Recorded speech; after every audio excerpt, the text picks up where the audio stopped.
They say I dead.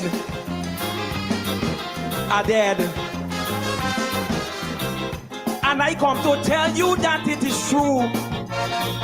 They say I dead. I dead. Is my spirit here that talking to you? I didn't want to tell anybody when the AIDS virus hit me. But I should have known it is hard to hide. In a country as small as this, there's no privacy. But tell me why they only pick on me. We cotton and we see egg industry, Carib Express and the BDB. That there too.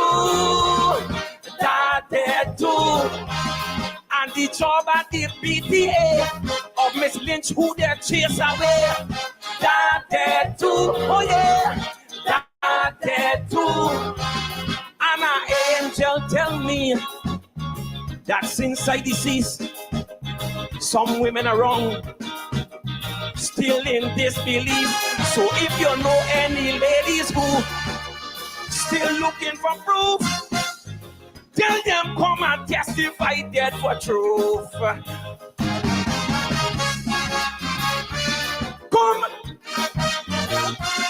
Come and test me.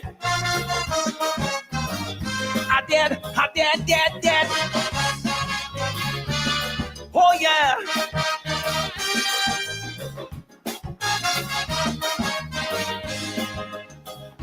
I'm begging you, my friend,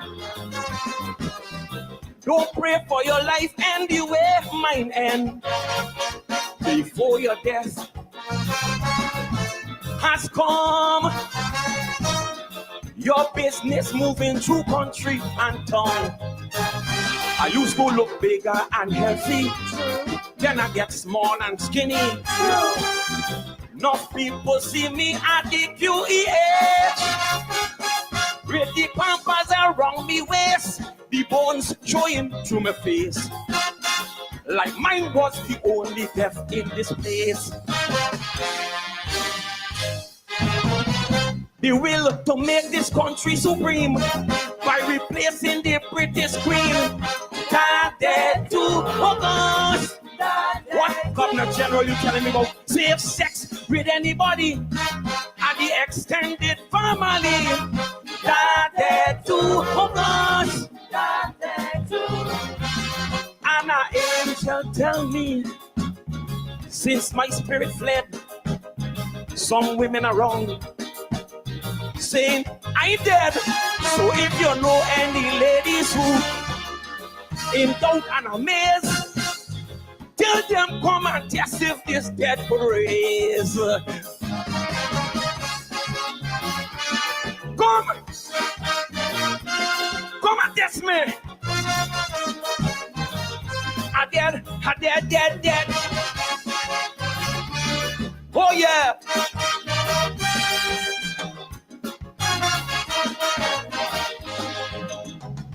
The day I died, some cried,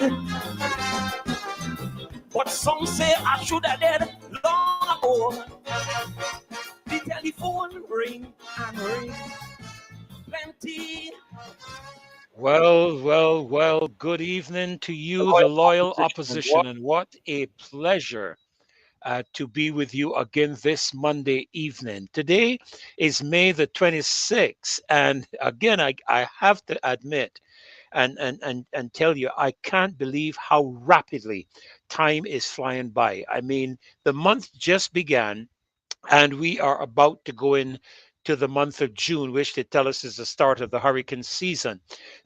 And of course, we want to be praying that God will preserve us as a country. He has been extremely gracious to us over the years and has protected us as a nation with storms and systems passing south of us, passing north of us. You know, we have had a couple of impacts. Fortunately, nothing of significant impact. I mean, my goodness.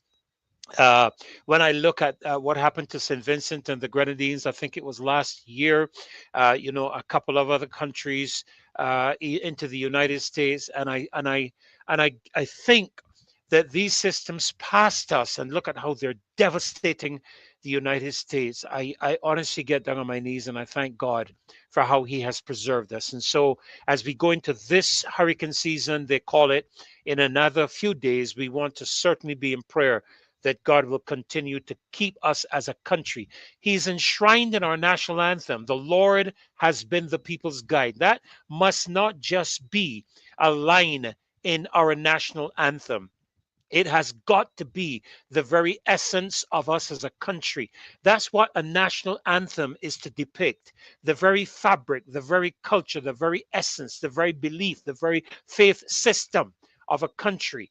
And so our national anthem has forever enshrined within it the fact that we are a God-fearing country. We believe in God, and we thank God for how He has looked after our country. Amen. And so we want to certainly thank Him for looking after us in advance as we go into this new year, into this new season of June. It's going to be upon us in just a couple of years, a couple of days, and it's half the year gone. Amazing, absolutely amazing. So let me welcome you this evening, all of you that are joining us to this Marcia Weekes Show. There's so many of you. I try to call all of you by name. I'm not as eloquent as Marcia is. She's really, really good at this stuff. But I will try. Lucinda Aline and Monica Ince. Welcome, Queen D, Sylvia Rock-Taroni. Thank you always for your kind and gracious remarks. Ansel Seeley and Flojo Maloney. I told you, Flojo, what always comes to mind when I see your name come up. Patrick Designs, Marcia, thank you so much for always keeping me when I come on the Mondays on my toes with the national anthem. We're going to get there in just a minute, all right?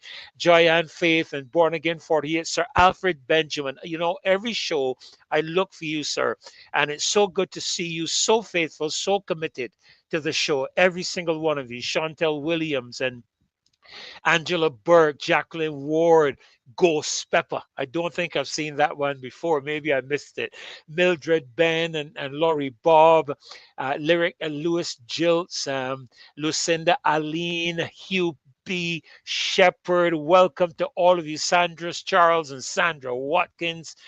Dalton, good evening to you as well. Carol, oh, great, wonderful. Thank you, Marcia. See, I told you all she would do that. She says to me, we passed 200 and climbing, Rev. Thank you. Thank you, Marcia. Well, Dave, you heard what Marcia said, Dave. We passed 200 climbing. So, Dave, let's get that national anthem, please, quickly, as quickly as you can. Thank you.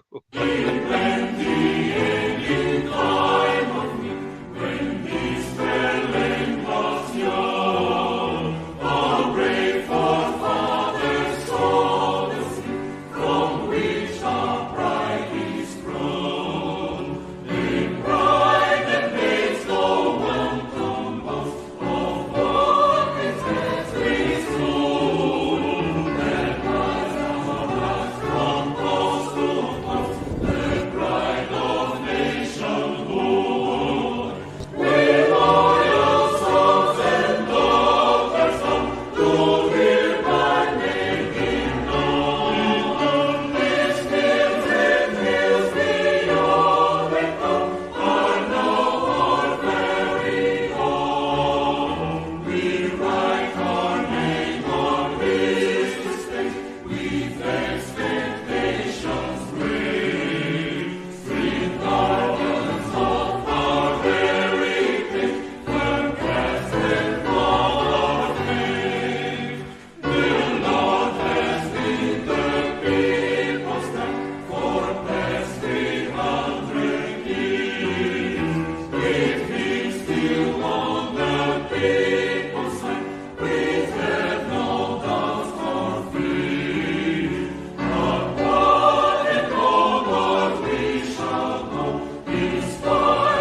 I'm always so inspired when I hear my national anthem, more now than ever before in my life. I thank God really for the content of that anthem. The words, they're all so very important for us. Our national pledge, which we repeat every time I'm on, and Dave has been so good to bring it up in a beautiful tablet there so that we can all say it together. Would you repeat it with me, please, as not only the loyal opposition, but as citizens of our country, Barbados? I pledge allegiance to my country, Barbados, and to my flag, to uphold and defend their honor, and by my living to do credit to my nation wherever I go. Thank you so very much for honoring our country with the national anthem and with this national pledge. And I want to make it so clear that our commitment as citizens of this country must be to our country and to our flag. Unfortunately, there are many people who have a greater allegiance to their party than to their country, and that is unfortunate because parties will come and go, but your country will always be here. Governments will come and go, but your country will always be here. I have grown exceptionally weary of political lackeys who are so consumed with their political party that they are willing to jeopardize the country in the interest of their party. Well, I am not willing to do that. My commitment is to my country, to my nation. As a Christian minister, as a believer and a citizen of Barbados, I have taken quite seriously what the scripture says to ask of me, and I will give you the nations as an inheritance. I believe God has blessed us with a great, great country. He has blessed us with wonderful people. And I must say that I'm growing. I'm growing somewhat disgusted with the nasty manner in which persons engage the political environment and how they speak. I'm being very, very serious because when we stand on our political platforms and we think that we are entertaining the people with how we are functioning, just remember that there are young men and women out there sitting on the block watching you and taking the lead from you. So when you see things going wrong in the country, just remember that you are being watched just like a child will watch an adult and follow what it sees. Our young people are watching us as senior individuals in our society. They're watching how we conduct ourselves. They're watching how we speak to one another. They're watching how we speak about each other. And they're watching how we handle conflict. And if you see things arising in the country as a result, I want to suggest, that it is as a result of what the people in the country are seeing happening at an administrative level. I remember a psalm in the book of a book of Psalms in the Bible that speaks about how the anointing flows down from Aaron's head, from the head all down the beard, all down to the seams of his garment. And I want us to understand that as leaders in the country, people are going to follow our lead. And so when I sit and listen to some of the rhetoric that I heard over the past several days, I'm absolutely disgusted with how I've heard members of the government particularly carry on themselves and speak to individuals. I watched the night of the by-election. I think it was the CBC coverage. I was watching several different coverages, and I was watching that. And I must say that I was absolutely disgusted with Liz Thompson's manner in which Liz spoke to that young lady, had the audacity to even speak about how the Democratic Labour Party handled women. But when you look at how she was handling that young lady that sat at the table with her, it was disingenuous, unmannerly, uncouth.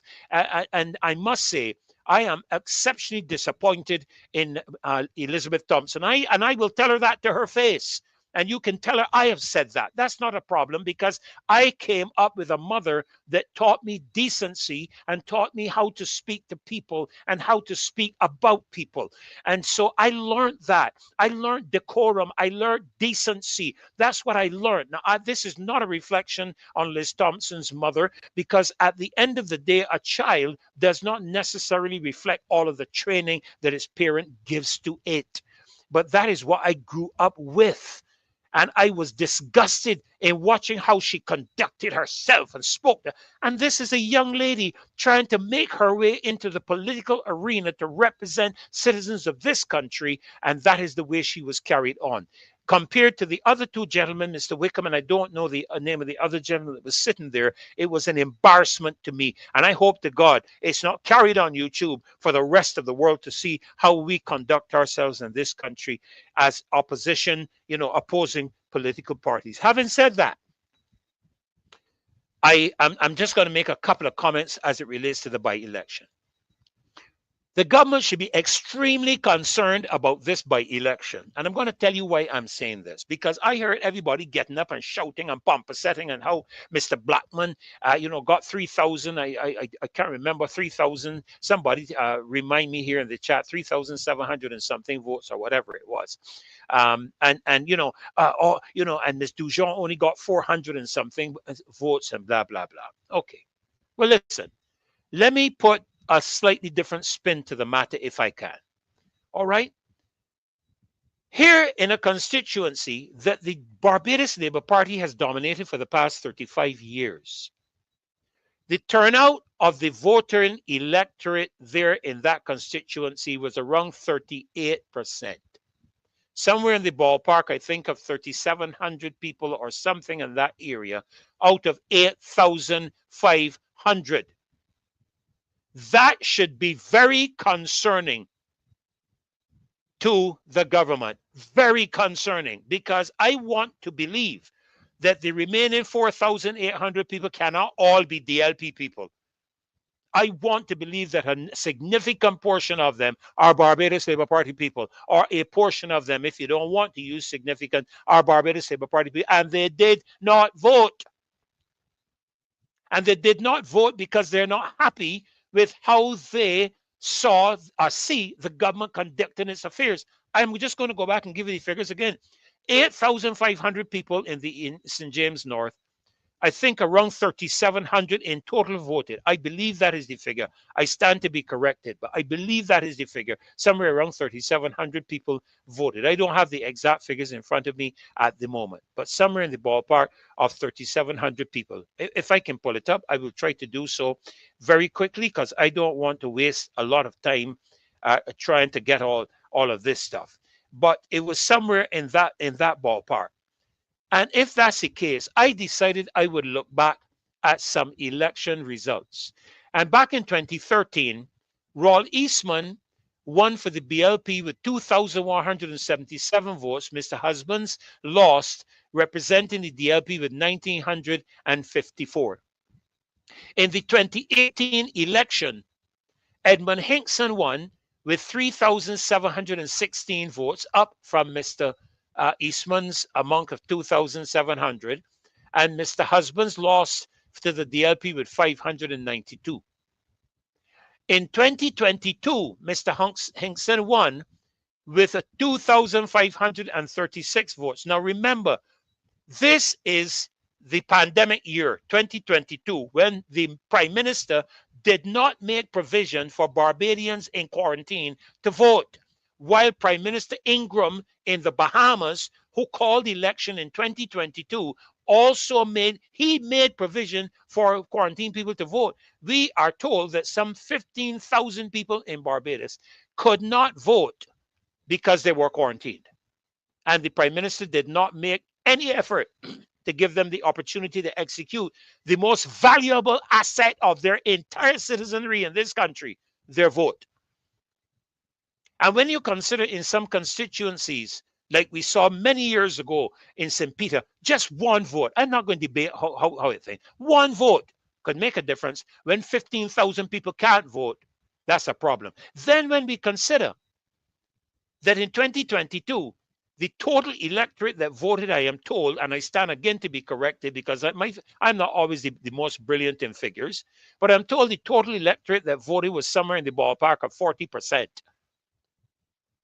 And if you consider some of that having voted for the Democratic Labour Party and some had voted for the BLP, it means that the current administration is a minority government. It does not represent the mass of the people of this country. Years ago, we used to get things like 52, 48%. The government would win 52% of the electorate, 48% would lose, and it would reverse those kind of figures.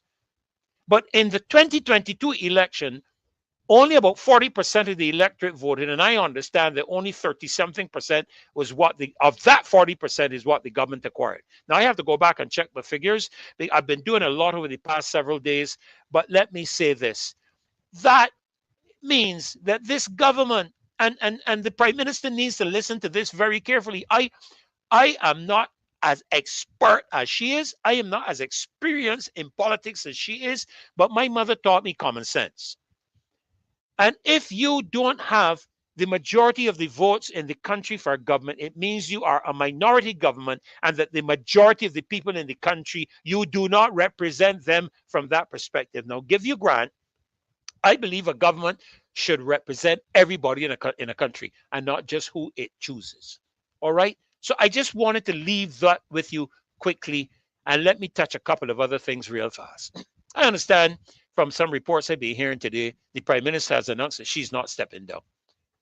I wonder what Mr. Putin and Mr. Xi have communicated that have brought about that decision, because I had heard it allegedly reported that she might have been looking to be Secretary General of the UN, but there is a certain number of Security Council members, 2 of which I think are permanent, 3 of them are permanent, right? And if only one of the permanent ones don't agree with the individual being put forward as Secretary General, that is out and through the door. So I don't know.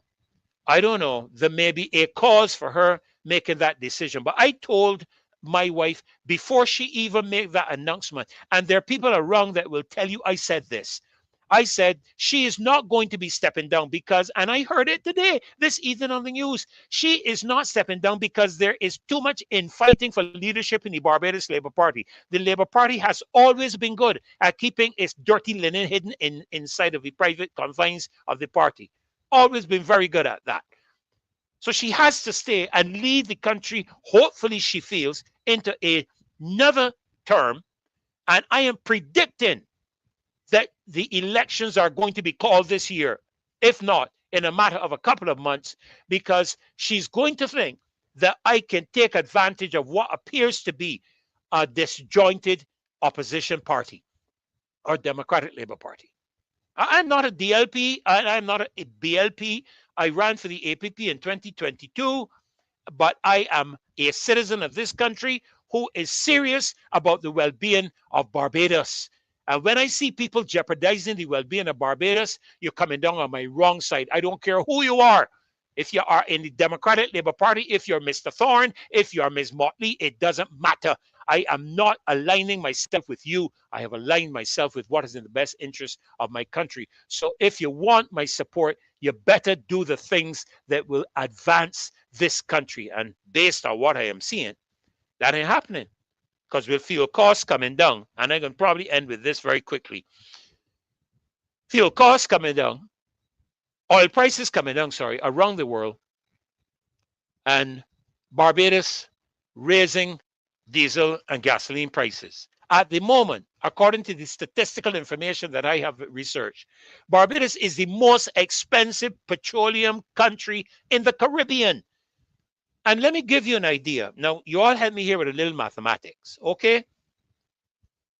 In the Cayman Islands, which one would expect to be one of the most expensive territories in this country because of full of expats, the international people, banking, everything there. All right, good.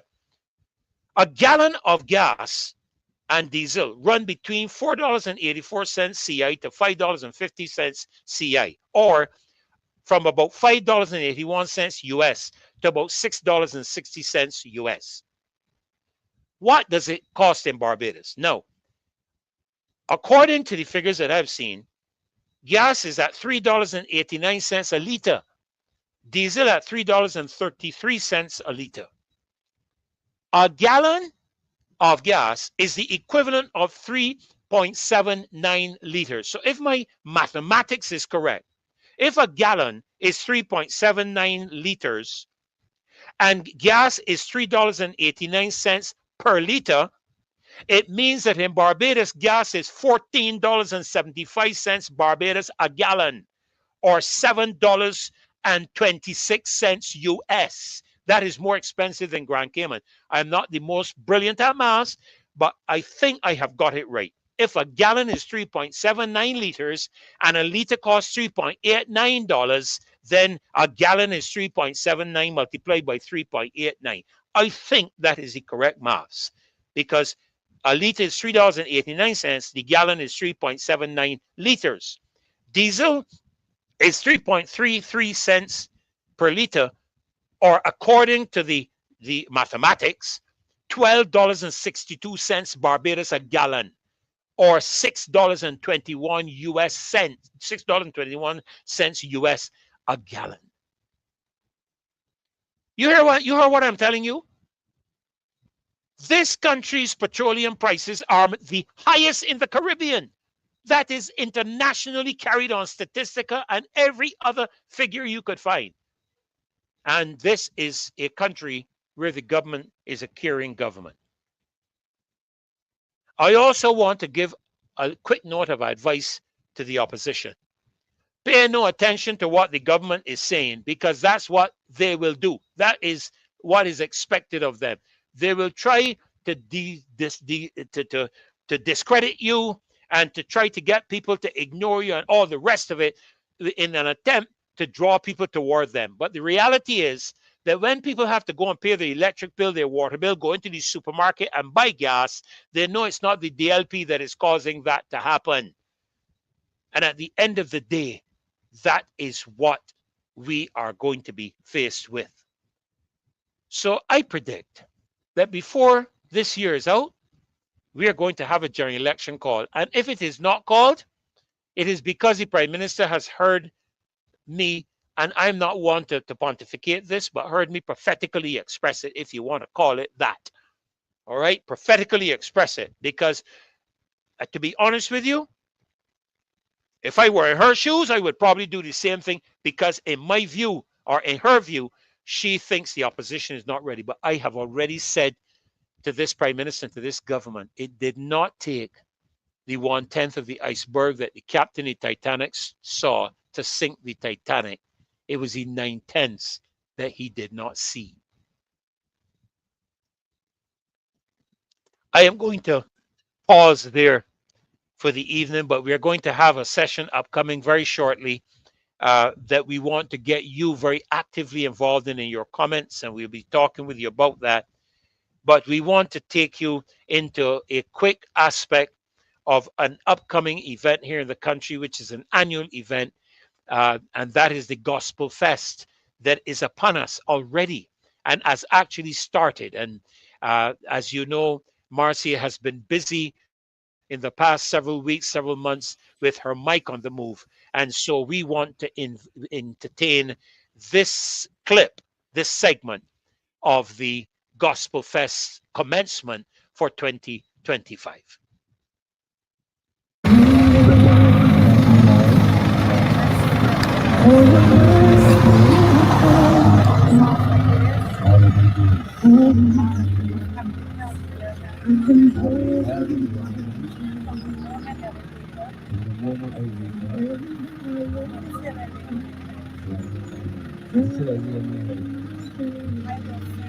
I will sing of the goodness of God. All my life you have been faithful.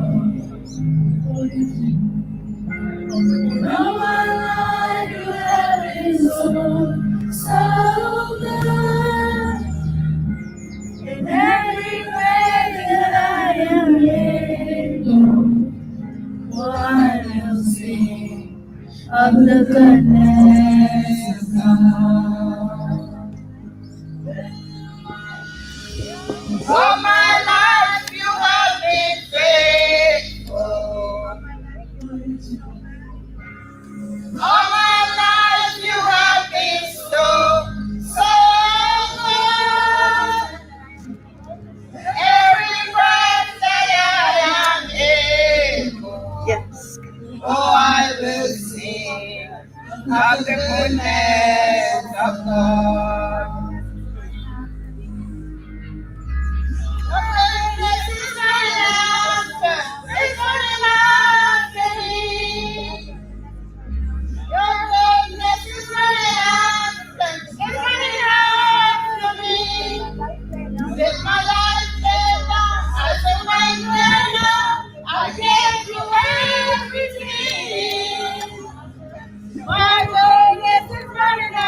What you were singing, your eyes were closed. What has God done for you? A lot. Yes. This year, I had surgery. My mom was in hospital, and we overcome all obstacles. God has done a lot for me. I'm very grateful. Amen. Amen. God bless you. I love your hair. Look at my girlfriend. Good evening.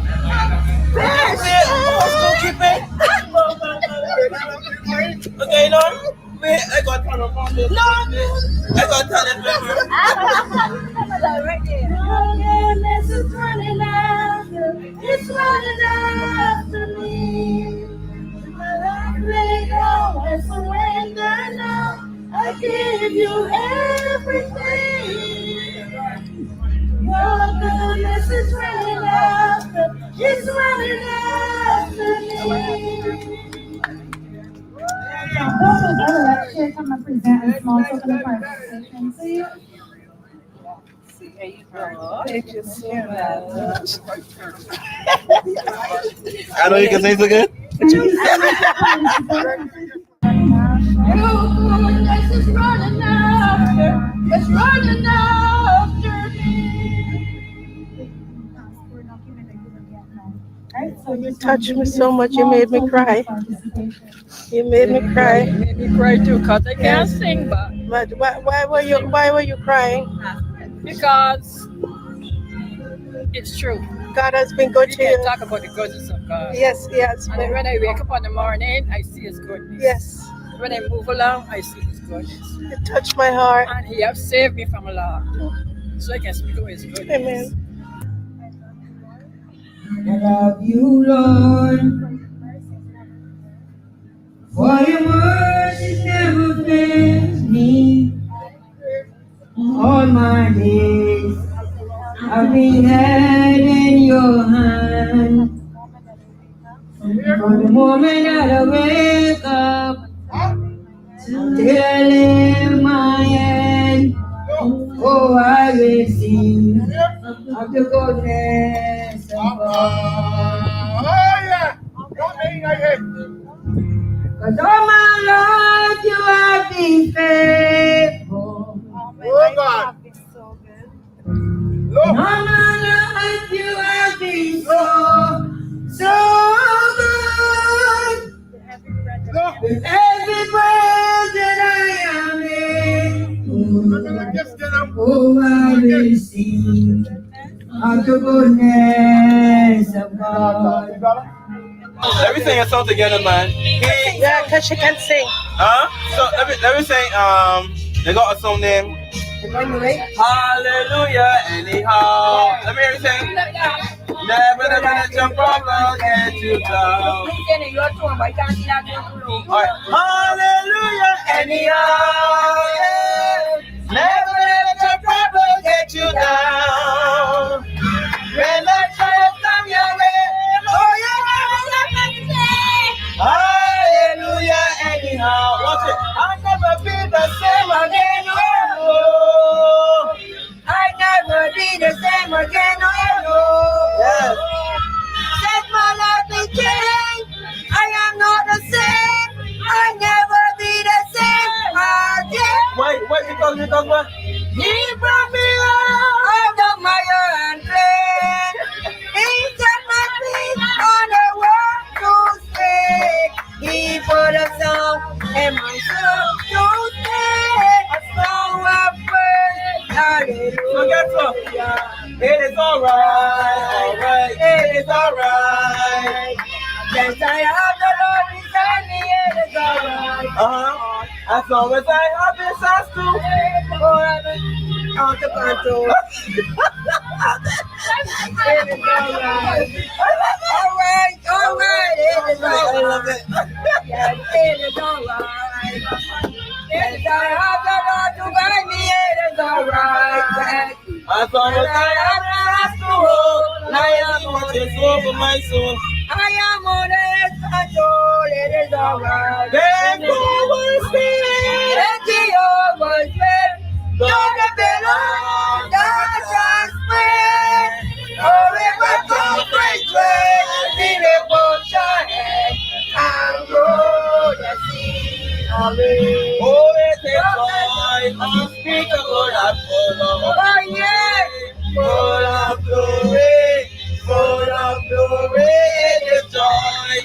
unspeakable and full of glory. All that have never yet been told. Oh, yes, the blood prevails. The blood of the risen Lord. Power to save. Just as in other days, the blood prevails.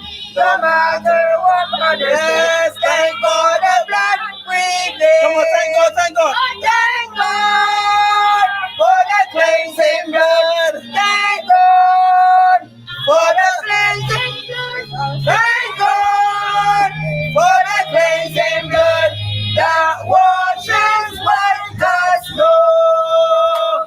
Hallelujah. Praise the Lord. Thank you, Jesus. Yes.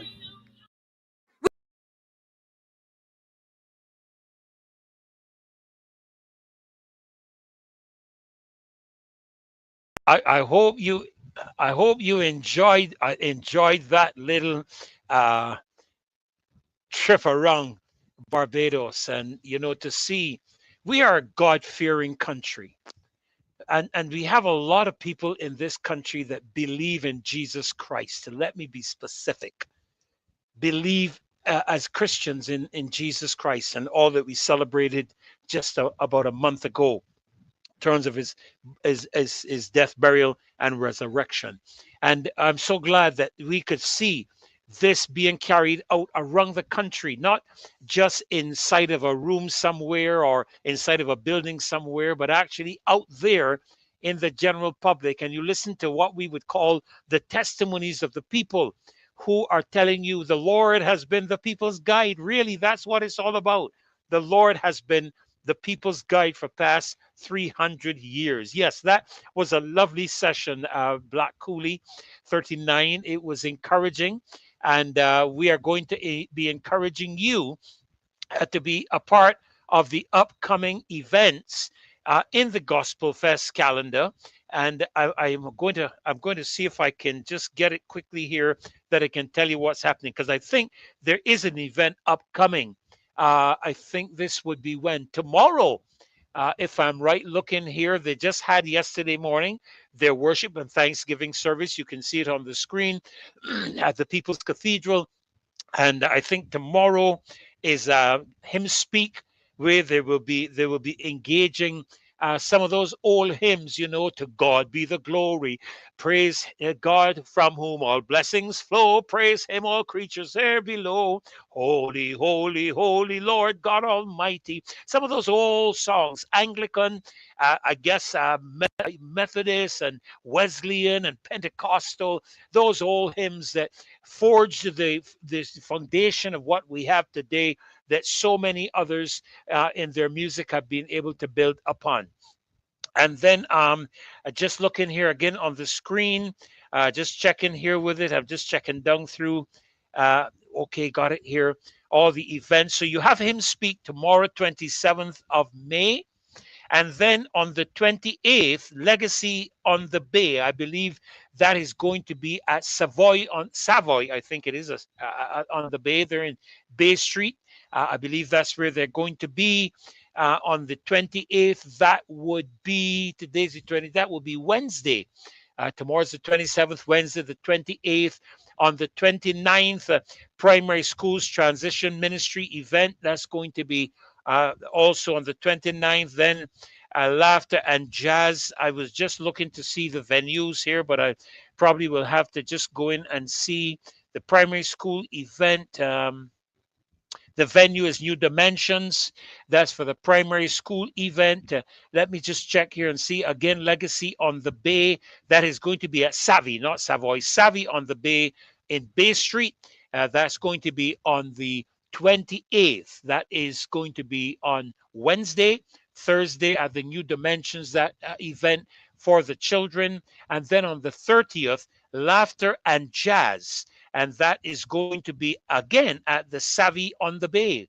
So, a wonderful time to come and relax on the fast disappearing beachside properties of Barbados. Oh my goodness. So it's going to be a great, great week. And then I see here then on the 31st of May, Signia Globe Artist Development Workshop. That's going to be at Sky Mall, at the NSR Limited Sky Mall, and that is going to be on the 31st of May. And then on the 31st also, Ultimate Gospel, A Taste of the Caribbean. This is going to be at the Abundant Life Assembly, 6 o'clock on the 31st also. So one event probably is in the morning, the other one is in the evening. And then, of course, with a big climax that's going to occur on the 1st, one awesome day on the 1st of June with the Chafette and Frosty's Gospel Fest Kids Experience. And that's going to be held at the Farley Hill National Park, and that's going to be from 1 p.m.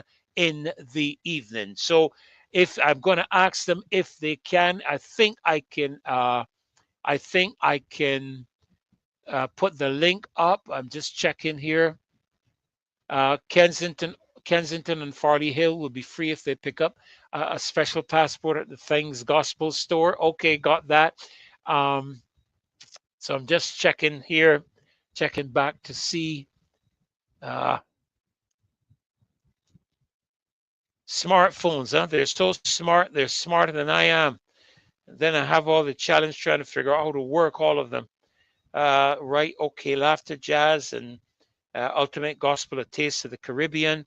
That's Abundant Life Assembly. Okay, all right. So guys, make sure you get your tickets. Things Gospel. Not sure of all the locations, but definitely Things Gospel. Let me see if I can just put the link for you to go and get all the information that you need to get in order to be at the Gospelfest. This is our premier gospel event, national gospel event in Barbados. All right. So we want to invite you to make sure that you get your things together and you get to one of those events. Just click on the link I posted in the chat there for you, and it will take you to the Gospelfest webpage. All right. And I wish we could spend more time with that, but we want to keep the show clipping. And listen, we're going to be going into a segment now in which we're going to be looking at a video regarding the role of the opposition in a country. And we're going to be entertaining a number of different speeches. And we want you to comment on it. Now, I've seen one or two interesting comments here in the chat, and there's some things that you just simply are not going to address, okay? Because it is common sense, So I'm just going to leave it at that, and move on. All right. So we have 3 upcoming videos. We want you to take a look at them with us. And of course, you can comment here on the chat and we'll get into a bit of a discussion with you as we proceed through the night. So Dave, work your magic, my friend. And that is exactly what this government is doing. Keeping a lot of noise, giving you a lot of long talk. But at the end of the day, no decisions are being made. And when you count every entity that is being mashed up,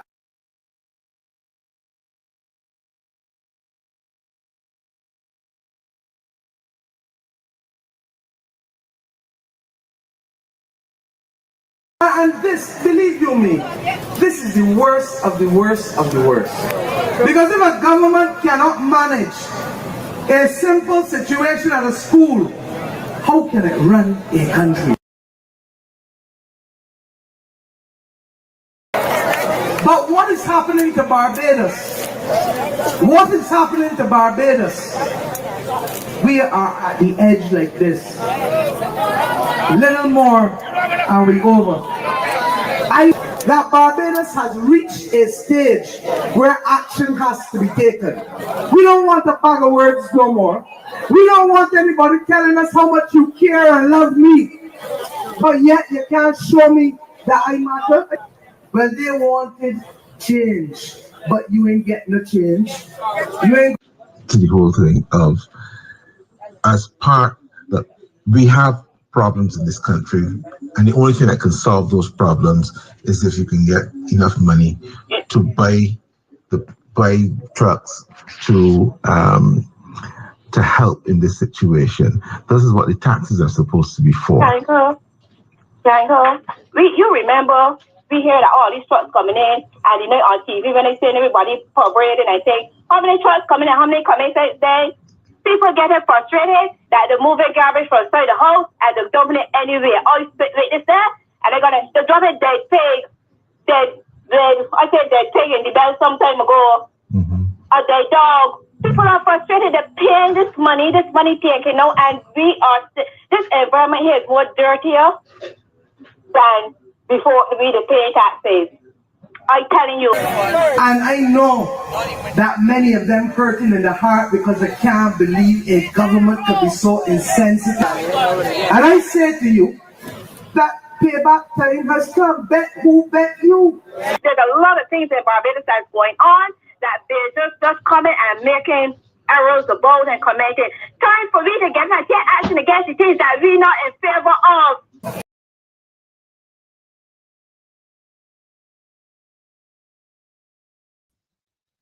Well, I think you've heard some things from the horse's mouth, straight from the horse's mouth. I made some notes while I was listening to that extract, and I hope you would make some comments on it. But I heard comments regarding, or should I say, I noted on the screen the failure of White Oaks, the failure of the sanitation department, the failure regarding water, the failure regarding education, 20 schools not ready. What is happening to Barbados was a question that the then leader of the opposition asked. But we are asking that now, and we are being chastised because we are asking the government questions. We are holding the government's feet to fire. But here, when she was in opposition, she was doing that, and it was okay. And this is the problem I have with these political lackeys of the BLP. I had to tell somebody the other day because they said to me that for us, it is like the government don't do anything right or do anything good. I said, but that's exactly the position you had when you were in opposition. The government could not do anything right. And the government, you did not give them accolades for anything. So if you find it, there's an old saying, what goes around comes around. And then you hear action has to be taken. You say you care and love me, but how is it affecting me? You say, give me my vote and watch me. We hear Mia cares. But when I walk into the supermarket and when I realize somebody sent me a WhatsApp message, and in that WhatsApp message, they told me that immediately following all this $300 distribution and all this lot of long talk in terms of what we saw on the platform, that their salary was affected by $28 or something, $38.03 additional taken out of their pay from May. But you say you love and you care. This is what you are saying. But gasoline prices are going up at the pump. That is going to result because there is no private sector merchant who is going to absorb a single increase in anything in this country. They are going to pass it on to the consumer. So if you think the increase in fuel, which is a significant portion of any company's business as it relates to their function, supermarkets, the trucks carrying out all the foods and whatnot, the bank trucks delivering drinks, the Coke trucks delivering drinks, delivering food and all the rest of it. What are we actually saying? You know what I'm talking? What are we actually saying? And you say you care. But I watch people groaning. And you know, there is a biblical verse that says, you can always tell which government is in power, you know. The Bible says, when the righteous rule, the people rejoice. but when the wicked rule, they're grown. So you can look at the people. You can listen to the people. Don't talk to me about no $300 gift, man. That is an insult to the common decency of Barbadians. When you're going to turn around and take back the $300 before they can even get it to put it anywhere and do anything with it, period, you're going to increase the price of fuel in this country. That $300, and I'm going to tell you now, I know people with an ordinary little Nissan that paying $140, $150 a tank full. And some of them have to put it in at least once a week. In some instances, based on how much running around, they have to do twice a week. So that $300 is a joke. You can't even go to the supermarket with $300 and make significant purchases on the basis of the size family that you have. That's an insult to the intelligence of Barbadians. And I find it disingenuous for people to get up and pontificate about how we get $300. Return all the money you borrowed from the national insurance when you came to office and raped the national insurance of millions of dollars. Took it away from the people. Put it back. Put it back that the people can benefit properly from what they have received. And then Mr. Prescott, his name is there, talking about the fact that he's short of tools to get the job done. Short of tools to get the job done. So when I hear these comments being made and these things being said, I am wondering, do these people ever remember what they say? Listen to this. Go ahead, Dave. We have had a situation where this administration came to public life, telling the people of this country that they were going to introduce integrity legislation. Y'all remember that? That they were going to hold themselves accountable to the people of this country. That they were going to stamp out corruption in high places. I want you to hold on to this statement. It's going to be really important throughout this video. Remember what she's saying, personal accountability and the stomping out of corruption from the highest levels of government. Time comes because the Barbados Labour Party has come out front and we have brought a draft integrity legislation bill. We are not waiting till we get to Parliament to hold our members to account or to let you then have to talk with us to talk about whether we are putting corruption legislation in place. We have taken it on ourselves to ensure that we are going to be held accountable to the people of this country. This was at the time, member of the House of Assembly, Sania Bradshaw, on March 5, 2018 at Montgomery Pasture St. Michael, one of her campaign rallies. Without a hint of irony, in all of her righteous indignation, she stands before you today as the Deputy Prime Minister who vaingloriously declared the Barbados Labour Party is taking the charge against corruption with the Integrity in Public Life Act. I'm here to tell you, to this day, 5 years on from this very campaign rally, it is not proclaimed. It still cannot be used to hold those in positions of power accountable despite the fact that it has passed both the House and Senate. So we're asking as concerned members of the public, Deputy Prime Minister, what's the hold up? In a 30-0 majority within Parliament, what excuse does she have? What can she affirm to you is the reason for this, other than personal interest? And that is the situation that we find ourselves in this country today, where people are asking legitimate questions about whether there is one rule for people in high places and people in low places. And that madness has to stop in this country. And the Barbados Labour Party has given you the assurance that we will be governed as members of an administration to stamp out corruption in high places. And if a couple people got to get locked up for doing things that they did before, then they got to get locked up. So why aren't you getting punished or locked up, Deputy Prime Minister? Where's the check? I told you that personal accountability would be important. As reported by the press and confirmed through the judicial system, the Deputy Prime Minister was found in possession of a check addressed to her personally on behalf of Errol Clark Associates valued at $7,500 Barbados dollars. Should you not know who that is? Errol Clark Associates is a consultant engineering firm, the one in charge of the repairs in Whitehall.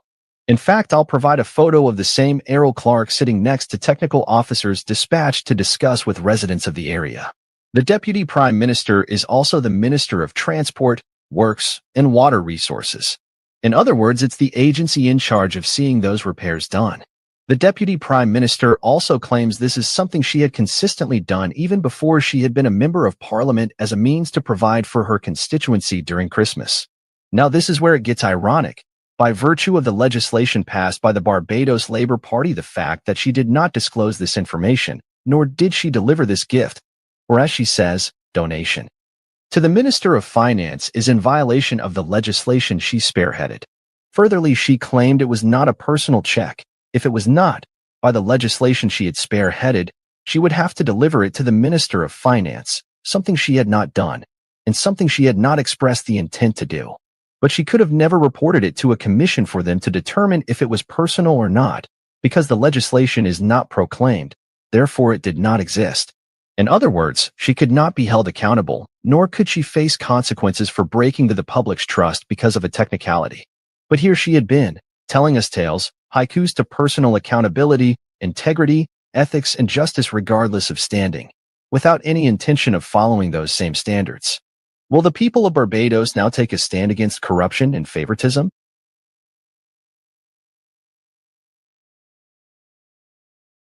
Now, just by way, let me address something quickly.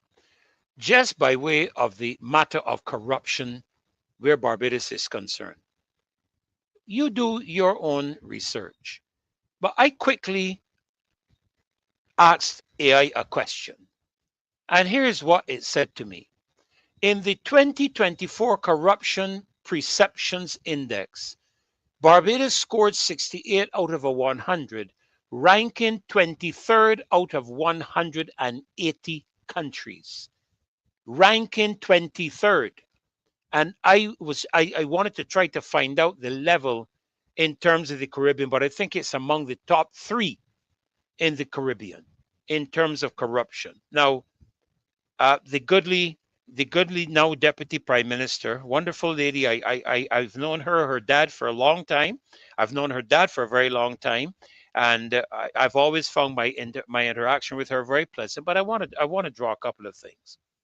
She spoke about the matter of integrity legislation and corruption in high places, and indicated that they already had draft legislation prepared that would suggest that on assuming office when they won government, if they won government, that would be implemented speedily and immediately. That has not happened up to now. And I want to say this. If you are a transparent government, if you are a government that you have said you are accountable to the people of the country, you should not need to wait for legislation to reveal the assets of every single member of your government in Parliament. You shouldn't have to wait for that. If you did that, the people of Barbados would hold you in high esteem, but you are hiding behind the cloak of legislation. You could put that out there. You could have an accounting company, a firm, deal with that right out of the blue. You don't have to wait for legislation for that. You should have put that out there. If the legislation followed later, fine. But because of your campaign commitments you made, you should have put it out there immediately. Out front is what you said. Draft integrity legislation bill. The Barbados Labour Party is up front, out front. But we ain't see the front yet. That's the problem. I hear this comment about one rule for one and one rule for another. I raised this with somebody and they tried to tell me to not to get involved in it. But I asked the question. We had a member of parliament accused legislatively of committing a crime in September of last year. And the case concluded last month or this month. But there is a young man sitting at Dodds for possession of drugs and bullets for 13 years before his case is heard. How can we have, how has that changed? How has that one rule for one and one rule for another changed? How has that changed? That hasn't changed one iota. It's still continuing. This is why there are people advocating for a massive revolution of change in this country. And don't get me wrong, I am not suggesting going out there and committing, treasonous acts and what. We need, if this place is a republic, we need a serious shift in how we govern this country, how Parliament is engaged. I am a believer that in order to prevent corruption, people's terms should be limited. And I heard somebody speak about that today on one of the reports that I heard coming in terms of term limits. That is something I subscribe to. That's one way to counter corruption. Get in and get them out quick. Don't keep them in there, because they get in there and they get entrenched, like some representatives in the United States who are in office for 40-something years. And I'm going like, are you serious? These people being in office for 45 years, 65 years, you know how corrupt those people are? You know how they have moved the system to ensure some of them, the majority of them, going into Congress and into Senate, and coming out multi-millionaires. And we have a similar situation here in Barbados. I mean, what kind of nonsense? And we are going to hear people talking. Look, sometimes you really got to ignore stuff, huh? You really have to ignore stuff sometimes when you hear the comments. And let me just say this quickly, because I see a comment here about parties. Let me make this point, and I said it before, and I'm going to say it again. Neither political party in this country is registered in the Ministry of Intellectual Property. They are not registered entities. I have had this substantiated and confirmed over and over and over again. And you know, I have personally advocated and spoken about the possibility of having independent candidates. When people sit in Parliament, they do not sit in Parliament as members of the BLP and the DLP. They sit in Parliament as individual independent members of Parliament representing one of the 30 constituencies in the country, which means that those parliamentarians in Parliament, in our legislative system, are independent individuals. They're not members of the party. The party does not sit in Parliament. The DLP does not sit in Parliament. The BLP does not sit in Parliament. Constituency representatives do. And that suggests to me that it is possible that independent candidates can run in this country and do so successfully if they are nominated in their constituency where people know them well and feel that they have the integrity and the substance in order to bring proper representation to them. And I make no two bones about it. I believe that if we're going to have significant change in Barbados, we are going to have to make some serious, significant changes to how we do politics in this country. Well, my next guest is coming in, and I'm going to bring him in.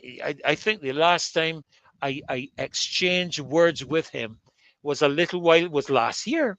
I think it was last year, but I have seen you on the show recently and listened. I think you were on the show. Were you on the show with me on Monday, Don? Yes, yes, of course. You were on the show with me on Monday, but I think that must be a senior moment I'm having. We saw each other at a festival in St. George as well this year. Right. You see, but time is going by so quickly, Don, that you can't remember if it was this year, last year, or 2 years, or 10 years ago. Because time is flying, you know. Time is really going by quickly. But good to see you again tonight, and I look forward to what you're going to be sharing with us this evening. I honor you and your father's memory. I do remember the significant contribution he made. He was a no-nonsense person, and I dare say he had his challenges, but the only mistake he made, though, Don, was that he allow them to put him in a Mercedes Benz and not a BMW. But anyhow, we can leave that for another subject another time. Good to see you, my friend. God bless you, man. Welcome, welcome, welcome. Yeah, doing. As I was hopping in backstage, that's now I was hearing you talk very passionately about independent candidates. We both have run independent candidacies in the past. We've both got Yes. figure votes, which is quite unheard of. You have like Yeah. some of the most famous Bajans in history, like the mighty Gabby. He ran independent, only got 6 votes. You know what I mean? Yeah, So yeah. people like you and I that come out here, do this activism work completely for free all year round, regardless of what political season it is. People like us could really make great candidates. Well, if I'll give it some thought. I'll give it some thought. Let me put it to you that way. But they seem to be wanting to move toward the younger ones. They don't seem to think that I am young. I feel young, and I don't think I look old. I think I look young, and I had a compliment paid to me some time ago, not long ago. I was walking through the mall with my grandchildren, and folk were telling me about my children, so I felt really good. Yeah. But good to have you this evening. Yeah, definitely. So what have we got to engage this evening? I'm just trying to check back on, because so many things are happening at the moment, Don. The impact of the fuel prices. I think Yeah. we want to chat a little bit about that, and I think you might have heard me touch a bit on that. But your view in this, because you're a young man, fuel prices are up. How do you think that's going to impact the cost of living? And then at the end of the day, who really pays the price for this increase? Well, Dr. Ferdinand, this is a topic that's been of much concern for a long time. They had a young man by the name of Olu Jimmy Clark. He started talking about the fuel prices quite a number of years ago, even pre-COVID. His videos went viral on social media. Mia Motley gave him a call, and he ended up getting fired from his job from it. And these were fuel Wow. prices multiple years ago. This is when fuel is about 30% cheaper than it is now, that we were still complaining about it. And the most important and most concerning part about this whole thing, Doctor, is that about 75% of the cost of fuel in Barbados is just taxes, We're not, Wow. oil companies are making huge profits here in Barbados, Dr. Ferdinand. Mia Motley is making huge profits here in Barbados for this fuel. So that's why when you see all around the world, global oil prices are tanking right now. They're falling. Yes, Both they gas are. throughout the world are going. Look at the news article you have there on the screen. A 4-year low, Dr. Ferdinand. But Yes, our yes. never dropped once. That they're not dropping. So at the end of the day, we really have to question why on earth are our fuel prices being artificially held at such a high standard. I'm not exactly sure where we rank right now, but the last time I checked, we had the 3rd highest gas price in the entire world. We were behind only Hong Kong and one other country, I believe it is. And while we have such vast oil reserves in Venezuela, Guyana, and all these right next door, it absolutely makes no sense, Dr. Ferdinand. At the end of the day, this decreases disposable income for the average Bajan. If fuel prices are up, it's gonna force the PSVs, mainly like ZRs and minibuses, they're gonna be squeezed tightly. They're gonna have pressure on them to increase bus prices for the everyday Bajan. And it's gonna, in turn, just have a huge inflation effect. Think about it, Dr. Ferdinand. It doesn't matter what your business is, it doesn't matter what industry you are in. A large portion of your expenses are gas. Let's say you Yes. sell clothes. You have to drive to Sheraton or drive to the port to collect your stock, drive back home. If you do deliveries, you're gonna have to start charging more for deliveries. It doesn't. Yep. It really Yep. doesn't matter what you are. So if you're delivering anything, goods, services of any kind, those prices are gonna have to go up. So with gas prices going up, it sends up the price of everything in the entire economy. And this is not the time for it. Here in Barbados, we're struggling more than most. It almost seems unfair, Dr. Ferdinand. Every time the world has a recession and then a recovery. But here in Barbados, we don't ever get the recovery part. We're never getting the recovery part of these recessions. Since the COVID pandemic, tourism has slightly come back, but we're still suffering more than the rest of the world are. And this gas price increase is just another example of that.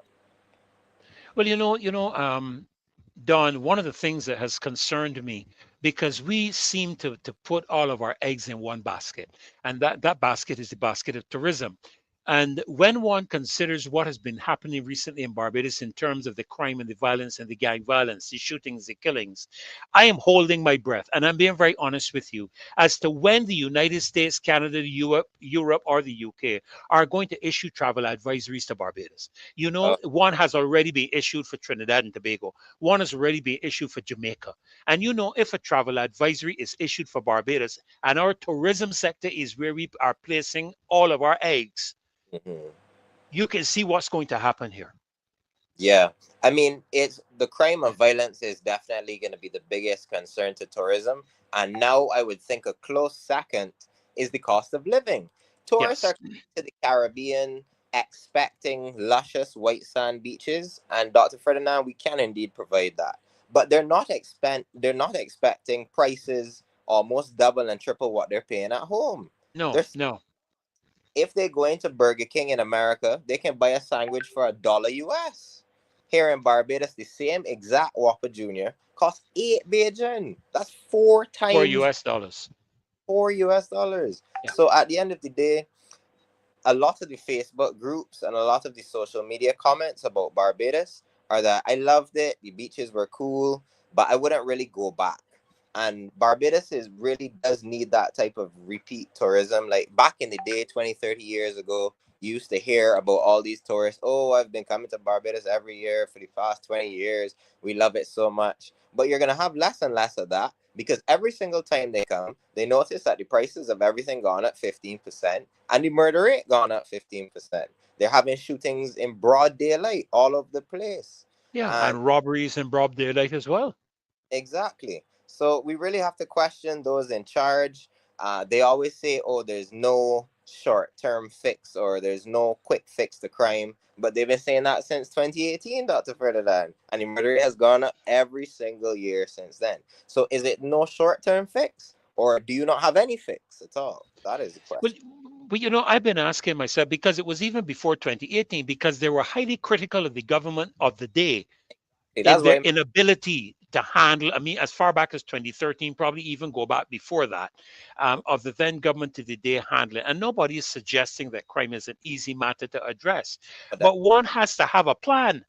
And what is becoming glaringly obvious is that it seems no matter what area you point in where this government is concerned, do they have a plan? It's like they are shooting from the hip, so to speak. Yeah, I think that their plan is to just blame the DLP. I'll never forget Chad Blackman in one of his campaign rallies over the last week or so. He mentioned the fact that we have to blame the DLP for so many guns being imported into Barbados during their tenure. And Dr. Ferdinand, at this point, May 2018? We're in May 2025. That's 7 years ago. How are we still blaming them for the illegal? Yeah, exactly. Exactly, and blaming them for inoperative systems at the port and all of that. But you've been in office for 7 years. Don, one of the things that when I campaigned, one of the things that I said repeatedly was that I don't credit any government with anything because what you do is your job.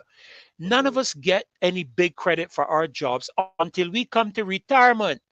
It's only when you come to retirement after 40 years of doing your job that people hail you and say what a great job you've done. So if you want to hear what a great job you've done, maybe the government should retire.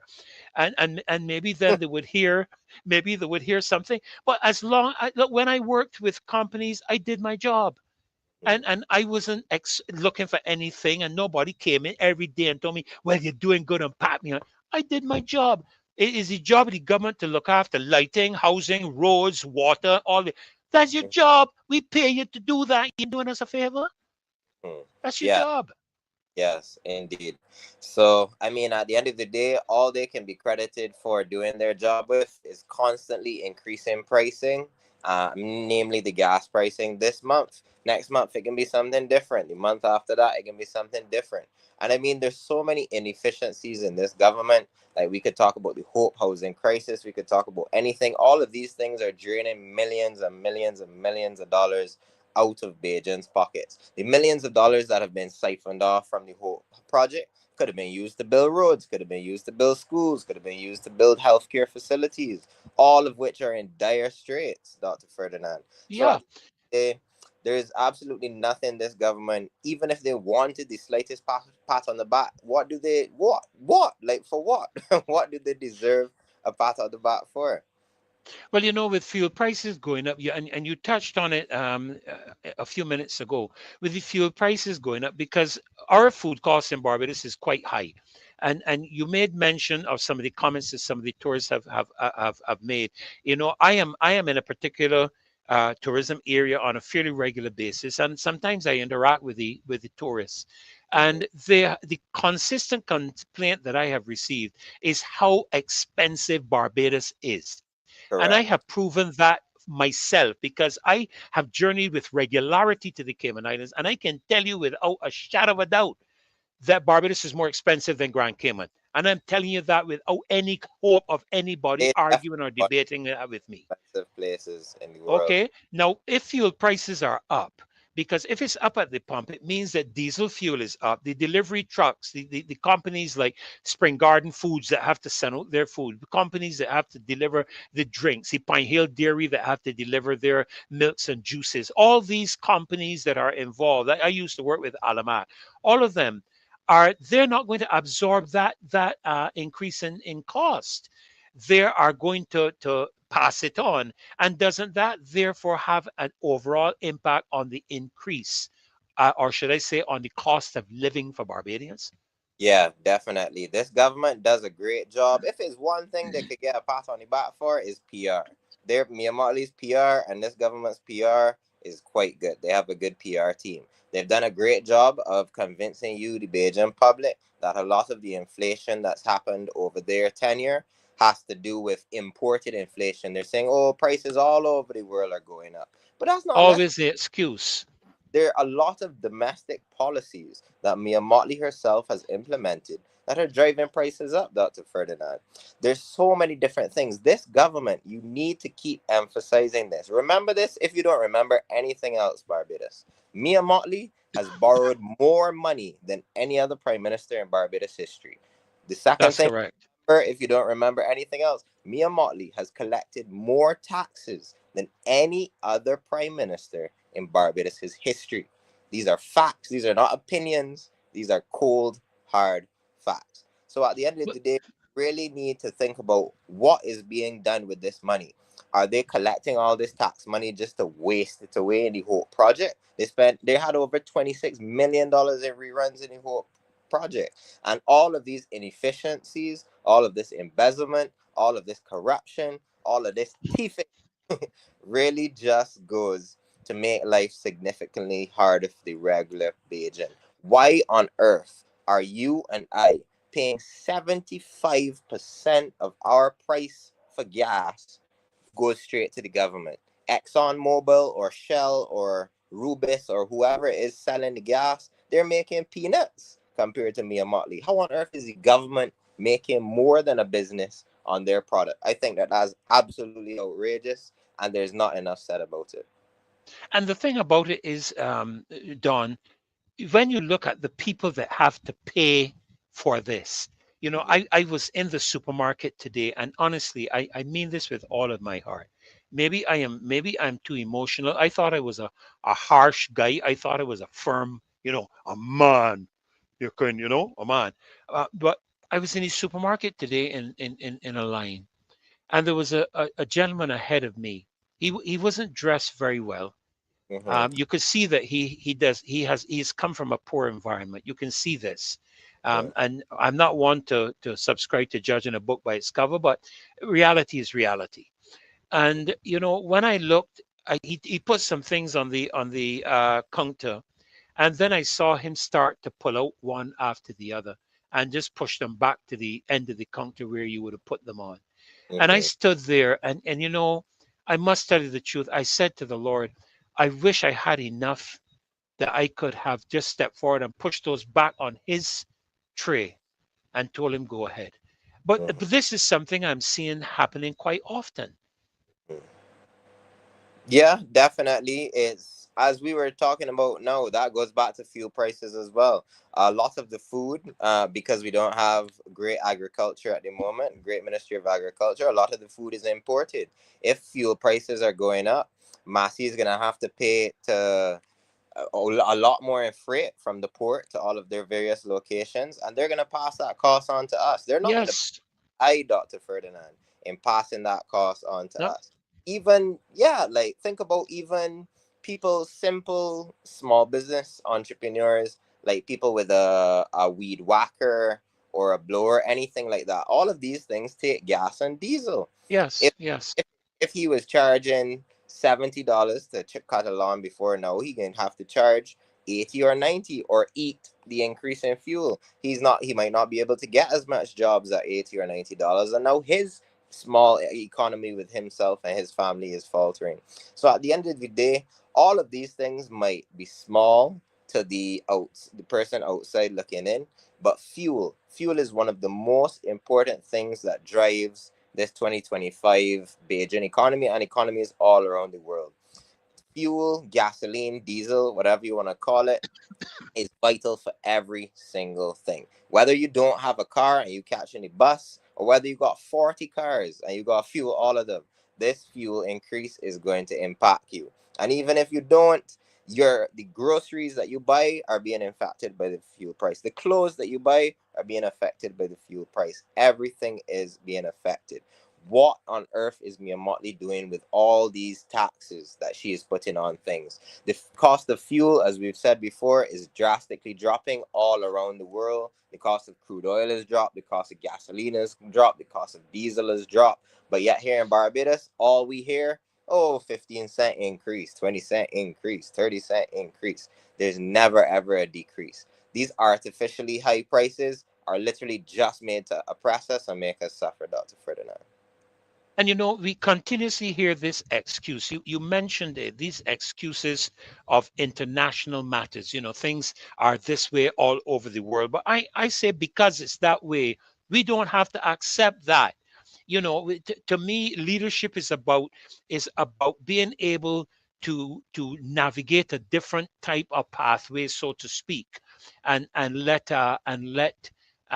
things be different where the country is concerned. You mentioned about the taxes. I mean, when Madam Motley was in opposition, she opposed the then government's increase of the value-added tax, which was supposed to be a temporary matter, to 17.5%.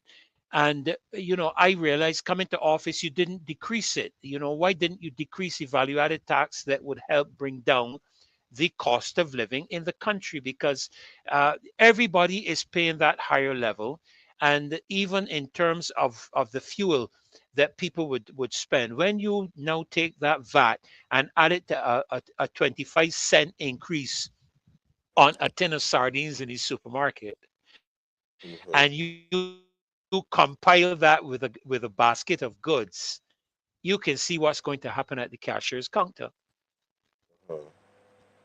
Yeah, definitely. There's so much cost of living crisis all over Barbados.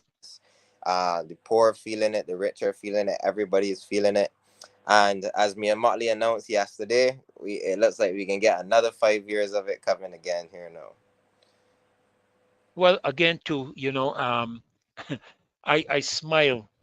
I smile because I've heard enough excuses coming from the international area, you know, because this is happening. The UK is actually looking to bring their prices, they haven't already done it, their fuel prices down. I read that article. I was just trying to find it not very long ago. I think it was just this week or late last week. The United Kingdom raised the matter to bring the prices down. Of course, we don't have a lot of the expenditure that they have because they have to do you know, heating and so on when it's cold, and they have to run AC systems. They're a different temperature. I mean, a different climatic zone than we are. But at the end of the day, we have a lot of costs. Thank you very much, Dave. UK prices poised to fall. And notice the word there, Don, further, which means they were falling already. And as a result of oil prices tumbling. So how can our prices be going up and you are going to project the idea that we're a government that cares? Exactly. It just proves that the prices are artificially inflated. Like, I really want y'all to think about this, you know.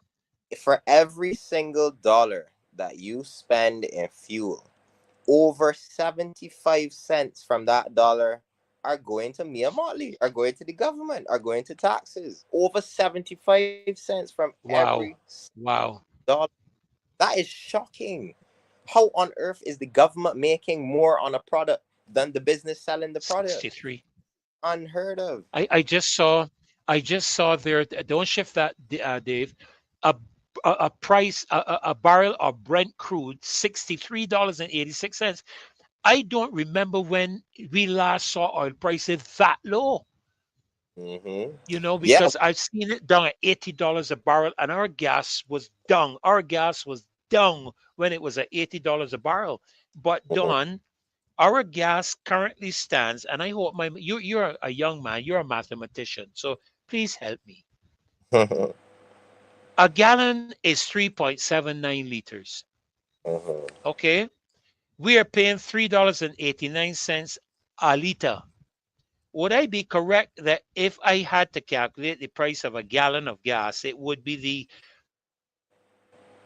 $3.89 multiplied by the 379, And that would be 14 which is a gallon, 4 cents. and that would be $14.75 Barbados. Correct. $7.26 US. Right. So do we Don, for how much? gas in Grand Cayman ranges between $5.81 US to $6.60 US, gas and diesel. But remember, I started this conversation. Dr. Ferdinand was saying, I believe we have the second highest gas price in the whole world. In the whole world, you know. In the whole And the highest in the Caribbean. By far the highest in the Highest in Caribbean. the Caribbean. The current national Highest in the average Caribbean. for a gallon of regular gas in America is $3.20 US. So that's $6.40 Beijing. And you and I just worked out that our price is $14.75, whereas America's price is only $6.40. So yes, this perfectly aligns with the fact that yes, Barbados has the second or third highest gas price in the entire world. And we sit next to two of some of the largest oil deposits in the world. Venezuela, I believe, is literally the largest oil deposit, and Guyana is one of the biggest discoveries in the last decade. And yet we can't seem to just be able to ship it right here and get more affordable prices. Even if we did, that was a poor argument. But even if we did, because well, oil has to be. to be honest with you. Sorry, go ahead. Yeah, no, I said even if we did, one of the things I remember, we were supposed to be drilling oil off Barbados because Barbados is supposed to have oil reserves off of Barbados. But of course, the Prime Minister can't engage that because she has been a climate change advocate, fossil fuel advocate. So she can't engage that at all, Yeah. So, but listen, Don, yeah, your closing comment. Go right ahead. Yeah, Let me give you, because we have to move to the next one. Oh, you got another guest coming? No problem. Yeah, no, but you go ahead and make your final comments. That's fine. Yes, because she did indeed. She loves to play Captain Planet. She traveled all the way around the world and trying to champion this climate change cause, and now at the end of the day, she was indeed trying to bring fracking into Barbados. But I just want to touch a little bit about her trying to run for a third term before I leave. If we got like extra 90 seconds I to can spare. give you 90 seconds. So as we all know, she was obviously trying her very best to get this UN job, and it looks like it's fallen through, Dr. Ferdinand. Why on earth would she have wanted a second term? Why run a third term, sorry. Why run Barbados when you could go and run the whole world? So it seems that all of this climate change, hurrah and hoopla, and try to convincing that she was doing has fallen on deaf ears. The American government, who fund the majority of the UN, Donald Trump, he could care less about climate change right now. So all of that political posturing and pandering that she was doing to this woke agenda about, oh yes, we can save the planet, this and that, while inviting people to explore fracking here in Barbados, I'm glad people are finally seeing through it. She hasn't identified a successor. Contrary to popular belief, there's a ton of fighting within the BLP. Oh yes, oh just yes. a lot better at hiding it than the BLP are. I wish the BLP could try to keep their squabbles a little more internal, but they're a bit better. And Kimar Stewart actually made the great point today in a video that she just saw Dr. Keith Rowley. His party took an absolute thrashing after he stepped down, and then they call elections. So I guess she doesn't want the BLP and the Prime Minister of Canada. Yes. One of her good buddies. Yes. One of her good buddies. Well, Don, listen, boy, we're out of time, but I would love to have you back on the program. We have to arrange that with Marcia, because if there's one thing I always enjoy is the comments of the younger people that are coming on through coming up through the ranks, because it says to us that there's a lot of hope for our country because of the quality of young people. We have some very, very good young people, young men, very good young women that are coming up through the ranks. And I certainly want to thank you. I consider you to be one of those people, and just want to encourage you to keep at it, you know, and don't give up. Don't let anything frustrate you and take you away from that goal. All right? Yes, Dr. Ferdinand, thank you so much. Great. I know both of us will fight to the very end to make yes, sure. Sir. Absolutely. We are standing side by side, hand in hand. Exactly. Thank you. God bless you, my friend. See anywhere. Yeah. Okay. God bless. All right. Well, we have upcoming a video here with the role of an opposition in a country. We know the role of the government, and they have fallen flat on their faces with their number one role. So let's hear from the leader of the opposition. And we are the loyal opposition. I don't know why people call the Marcia Weekes Show name as though something is wrong with it. We're the loyal opposition. And he's the leader of his opposition party. We happen to be standing in the same area at the same time. So let us not forget those aspects. We are supportive of what he is saying because he speaks truth to power. So let's hear what the leader of the opposition has to say. I saw a photograph of dozens, perhaps scores, I don't know, hundreds perhaps, lining up for $300. $300. And Mia Motley is the Prime Minister of Barbados, and I say that because I'm going to say something else now.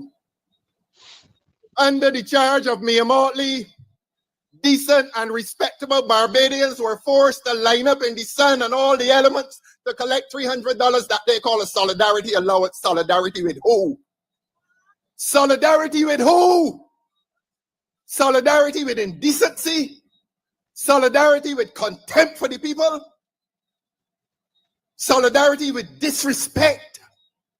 In 2025, if this government claims to be a government pursuing digitization, nobody should be lining up for $300 in the sun.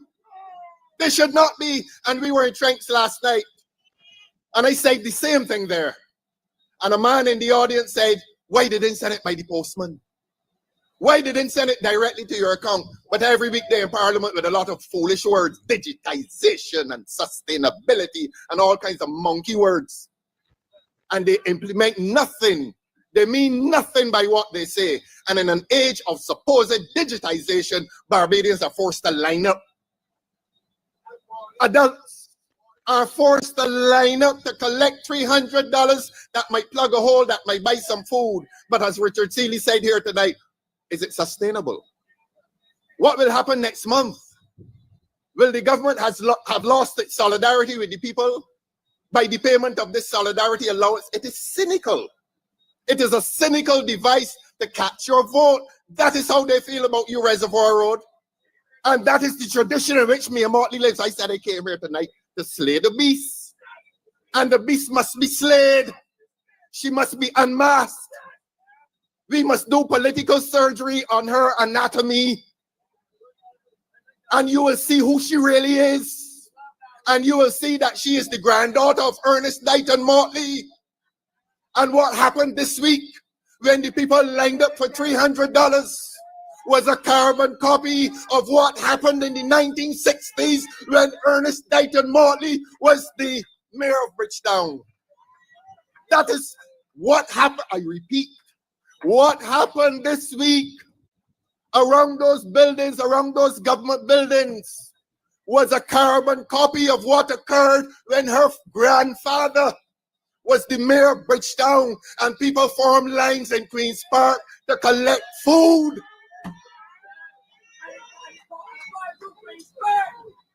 We don't make jokes around here. We don't make jokes around here. We must slay this beast politically. And that is not a statement in violence. That is a statement that is intended to rescue the dignity of the people of this country. It must not happen again. Those days are finished. Motley's Soup Kitchen must be closed, and it must be closed permanently. And Errol Walton Barrow said at the end of the 60s, if I can't get Motley out of the city, I can get the city from out of Motley. And the soup kitchen was closed. And people returned to lives of dignity. And Mayor Motley has returned Barbados to indignity this week by asking people to line up for $300. Is this right? Do you enjoy this, Reservoir Road? Is it right to reduce the dignity of people? And that is why we have come with our motto, our guiding principle, that morality must triumph over money, and that people have a moral right to dignified treatment. And the treatment that those people received 2 days ago is the same as the treatment meted out to their parents and grandparents 60 years ago. And 60 years later, the spirit of Ernest Dighton Motley is still alive in his granddaughter, Mia Motley.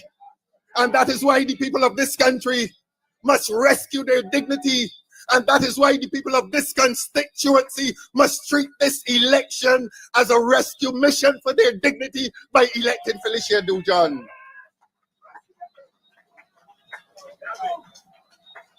Serious business. Serious business.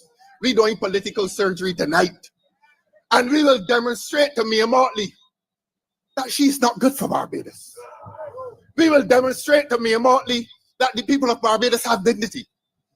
We will demonstrate to Mia Motley that we in this country have self-respect, and that our dignity and our pride cannot be bought with $300, even though we need it.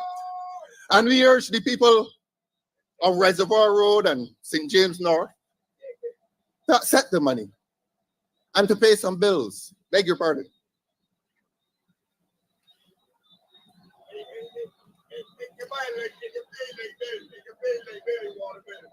That's true. Pay a light bill, pay the water bill. Well, down here, we have asked the people in St. Lucie to stop paying those water bills because it is brown water. It is brown water. And I say that as a serious legal opinion. That if you're paying for the distribution of water into your house and it is contaminated, that is a fundamental breach of the contract. And when a fundamental breach of contract occurs, you have no obligation to pay.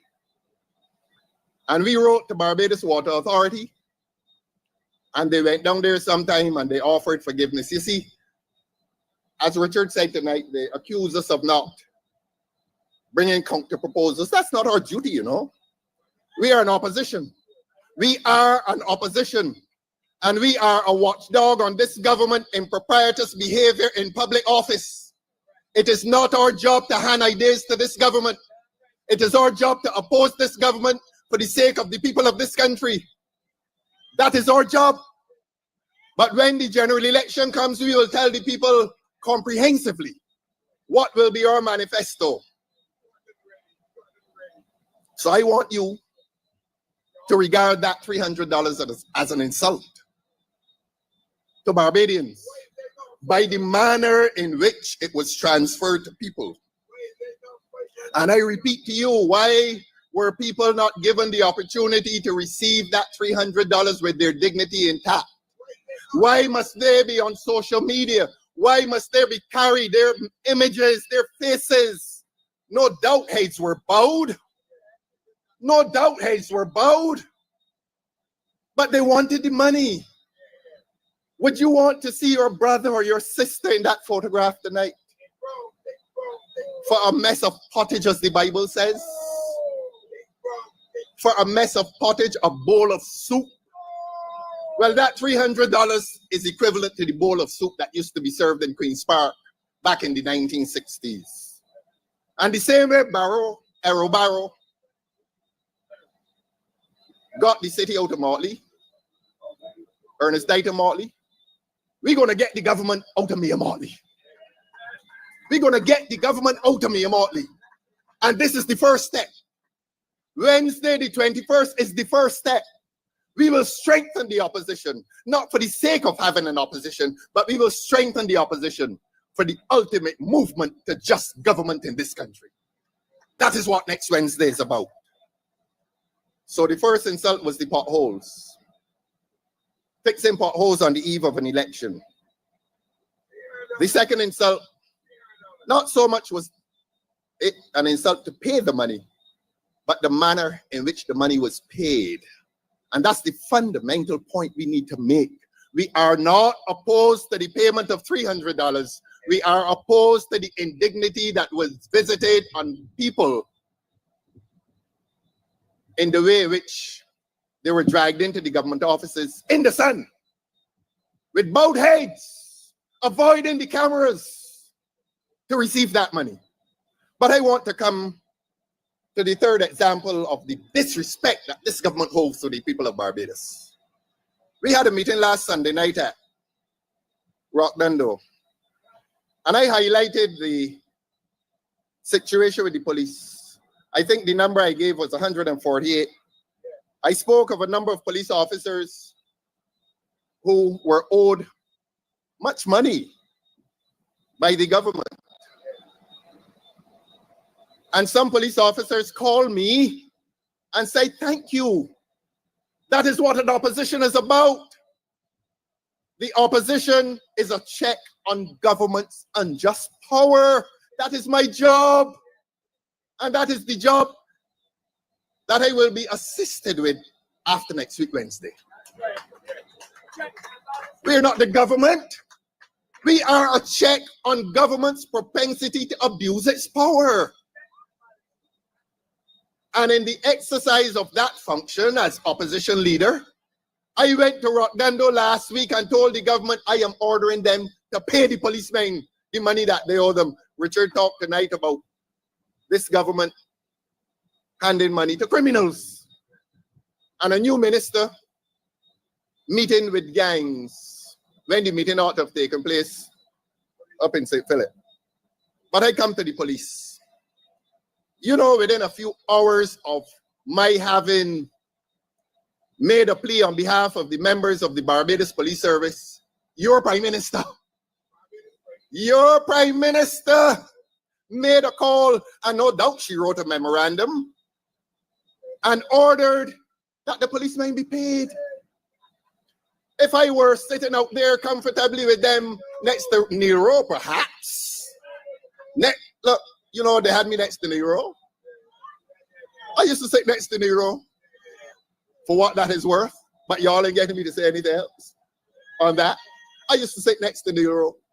And if I had not removed myself from next to Nero, the police would not have got their money. I am no hero. I am just doing this job that God has driven me to do. And I intend to do it. And I raised my voice last Sunday night in Rockdando on behalf of the Barbados Police Service. And within hours, Mia Motley was writing a memo to the government department. I brought the correspondence here tonight. I'm going to read it. You may find this a little boring.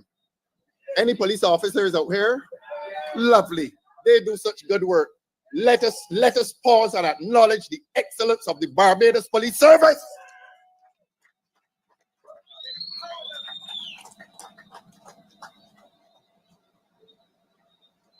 We don't come here to tell lies. I have the correspondence. And I'm going to read portions of it to demonstrate to you the political anatomy of this beast that we have in charge of this country. This is a copy of the memorandum. I'm sorry to bore you. The alternative is to make copies and give all of you. But until I make copies and give all of you, I am going to read it. It's called Memorandum. It is from the Director General, Human Resources, Ministry of the Public Service. Derek, who is the Minister in charge of the Public Service, please? Thank you very much. Thank you very much. We are going to slay the beast tonight. And it is to the Permanent Secretary, Office of the Attorney General, and the Commissioner of Police. And it is dated May 14th, 2025. When was May 14th, please? Someday this week. We had our meeting on the 11th, and we called on them to do what ought to have been done. We called on them to pay the police the money that they owe them. And it was within 3 days of that meeting that this letter came out, dated May 14th, 2025. I will read it for you. Please do not be bored. Public service language is very boring, but sometimes it is revealing. Subject: creation of the designation of senior constable within the Barbados Police Service. I'm going to give you the reference number. Reference number, look. I am going to give it to you in case they want to lock me up for stealing this. So if they want to lock me up for stealing it, let me get locked up for doing the entire job. Reference number, do you want to hear it? Reference number 6416, volume 1. All civil service practice. Everything is very proper.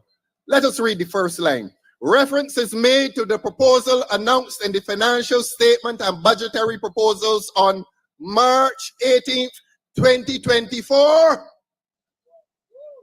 This was a proposal that came from your Prime Minister in the budget speech of March the 18th, 2024.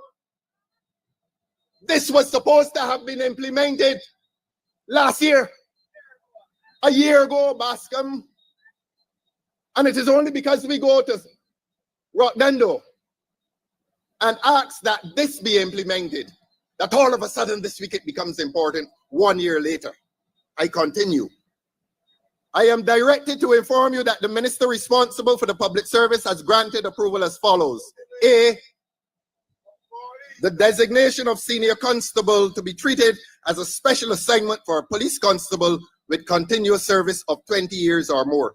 I spent the last 7 years in there, even when I was outside of Damascus. Even before I came into Damascus, I spent all those years in there asking for proper treatment of the police. And when I crossed the floor, in the budget speech of 2024, the Prime Minister suddenly thought it fit to give to the police better treatment. But I want to tell you that this was not enough, because the police are really not terribly happy with this designation of senior constable. Because the police force in this so-called republic is still a colonial relic of Britain.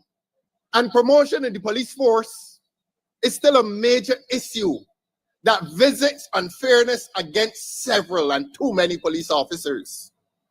Promotion is often a matter, as we say in Barbados, of who the cow like he lick and who he don't like he kick. And we need a proper system of promotion within the Barbados Police Service. But let me treat that as a topic for another time. And so, after 20 years of service, you automatically designate a constable, a senior constable. And the police are not happy with it, because a lot of policemen go into the service and you get sergeants, for example, and they will tell you this, that a young constable comes in and he's saluting them. And all of a sudden, he moves past the sergeant and he's a station sergeant, and the sergeant is saluting him. That's a terrible thing. And so they're not entirely happy with it. They feel that promotions ought to be, to use a word that is too often used, but permit me, that it ought to be a seamless process. There's no way that a man should be a police officer for 30 years and be a constable. I'm sorry. He must have some aptitude for some aspect of his job. He must. And it pains me when I see a man in the first 30 years and he's not promoted. In other countries, promotion is almost guaranteed. And if you're good enough to stay in the service, you must be good enough for some kind of promotion, systematic promotion. But let me get back to the letter. It then goes on to speak of the salary scale for senior constable will be fixed at P20, etc.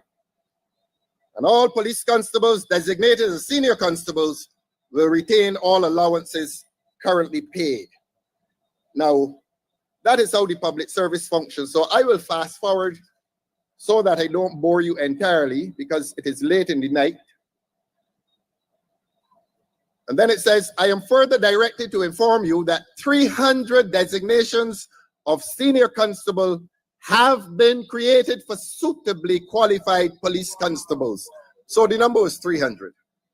300 police officers designated to become senior constable. Listen to this.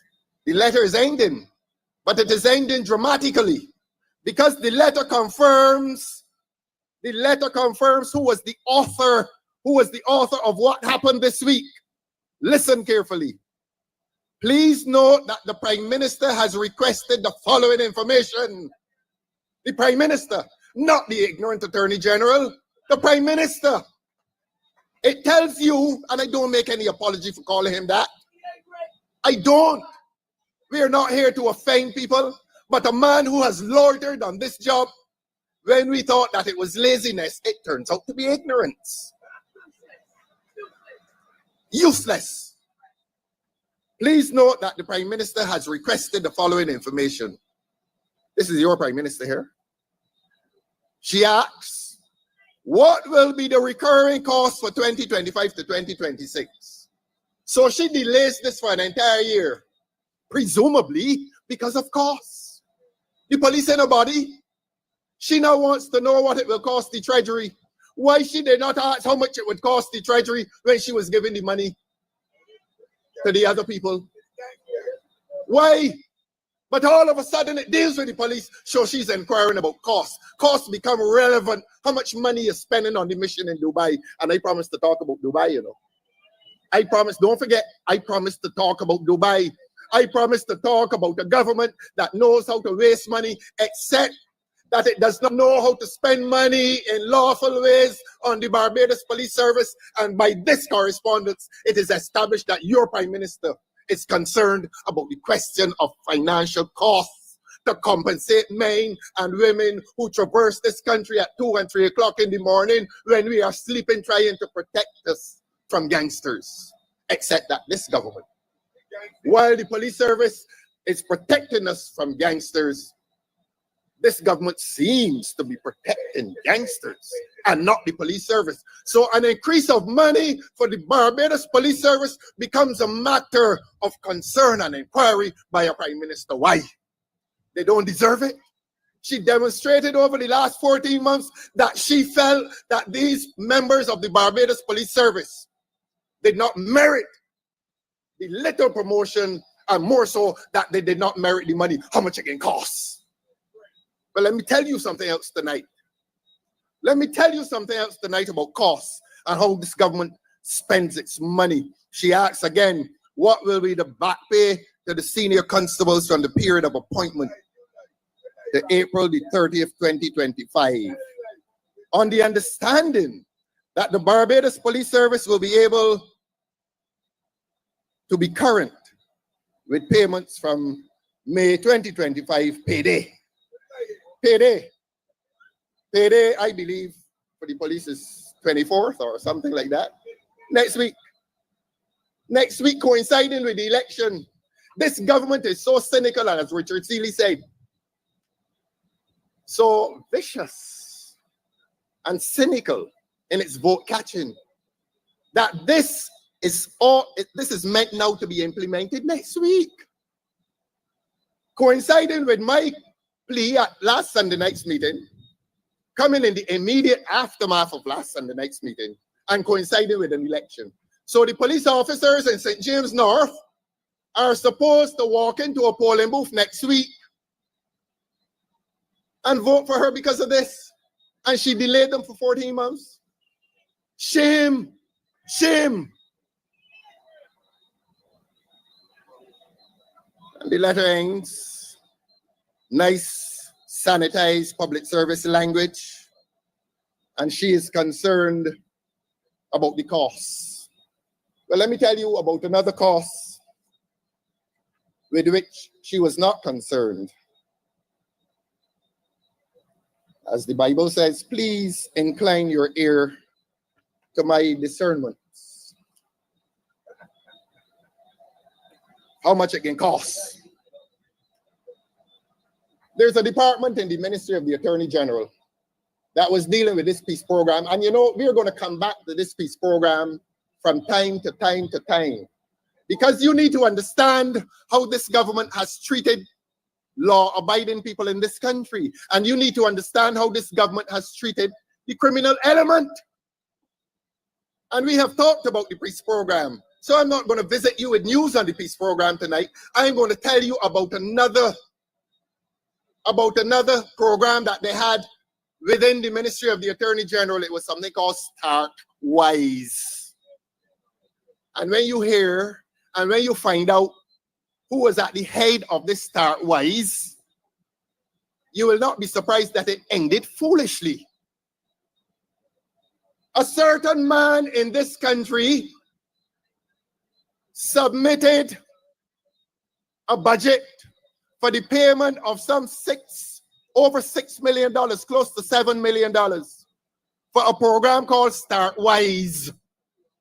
And it was meant to take young people at risk into a period of training. And the bill that he sent in was close to $7 million. And she worrying about paying police officers. How much it can cost. And in the first year of that program, the promise was made, oh, we are going to graduate 500 people. We are going to train 500 young people at risk. And when they graduate, they're going to get jobs. They're going to get jobs. And the gentleman and the entity with which the gentleman worked received $1.8 million belonging to you. 1.8, write it down. Write it down. Media, get this. This government paid $1.8 million for a program called Starkwise, which was meant to train 500 people, young people who they described as at risk. And they were told that we are going to graduate them and they will become worthy citizens and they will be fit for employment. After the first period, 45 graduated, not one found a job. 45 out of 500, they only attracted 45 people. And tonight, not one has found a job. The program failed. It is called Starkwise. I told you it ended foolishly.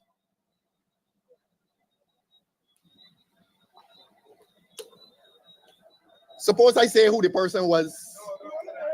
Suppose I say who the person was. You know, y'all tempt me every week. Y'all make me leave these meetings and go and talk to my lawyer. I don't advise myself. And my lawyers told me to be careful. So one man wants to know and the other man says no, Ralph. Protect. Derek says no. Cavill says he wants to know.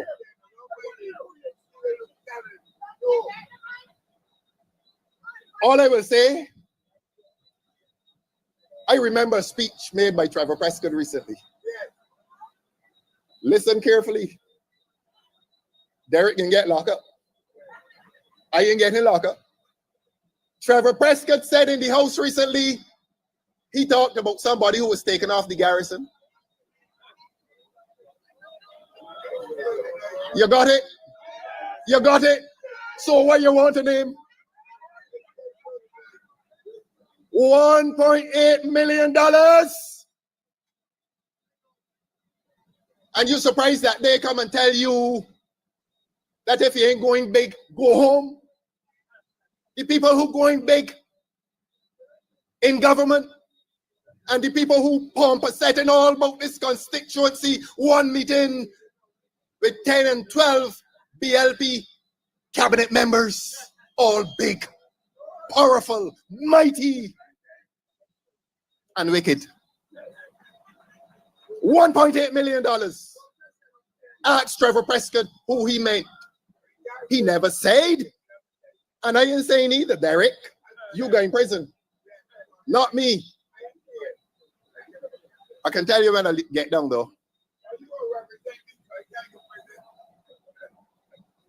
So that is how this government spends your money. To make people big and wealthy and powerful and mighty and wicked and unjust. And it is no joke that $1.8 million was paid to a man and the entity that he headed to train young people for advancement, for job advancement. And not one graduated, not one got a job, but he got your money. $1.8 million. Start counting. Start counting. And the police officers, 14 months, and they couldn't get a cent of what was promised at the budget speech last year. And you will hesitate about getting rid of these people? You will hesitate about getting rid of these people? You will hesitate about rejecting the man who has come down here to continue in the tradition of Hinkson? He is going to do nothing differently from Hinkson, except that he may actually find it possible to do worse. When you thought that no one could do worse than Hinkson, Blackman will succeed in doing worse. So that when we tell you morality must triumph over money, we are telling you that the police and the citizens of this country who are driving their vehicles through potholes, thank you, and the people who are lining up in the sun and rain to get $300, that they have a moral right to dignified treatment. That is what we mean when we say that morality must triumph over money, that money is necessary and important, but that a man's moral right to dignified treatment is as important as the money. And that when Ernest Dighton Motley dragged poor people in the park and made them line up for a bowl of soup, it was equivalent to when his granddaughter dragged the people up to the government buildings and made them line up for $300 measly. That is why we are here tonight. That is why our numbers here tonight are so impressive. That is why we are here to hear the truth of the Democratic Labour Party. That is why the people of this constituency are on the cusp of change. We want change, and we're going to get change, because the people in Barbados can no longer live under the burden of this government, this rich government, this corrupt government, this government that tells you that unless you're big, you must go home, you must disappear. Well, we coming out next week. We coming out next week. You know, when I was in Trench last night, a gentleman said, why they didn't send the money by the postman? And I agreed with him. These days of, as I said earlier, digitization, send it to the people's bank account. You got all the people's information, TAMIS number. You know the smallest job you get now in government? You got to strip naked? TAMIS and NIS number and all kinds of things.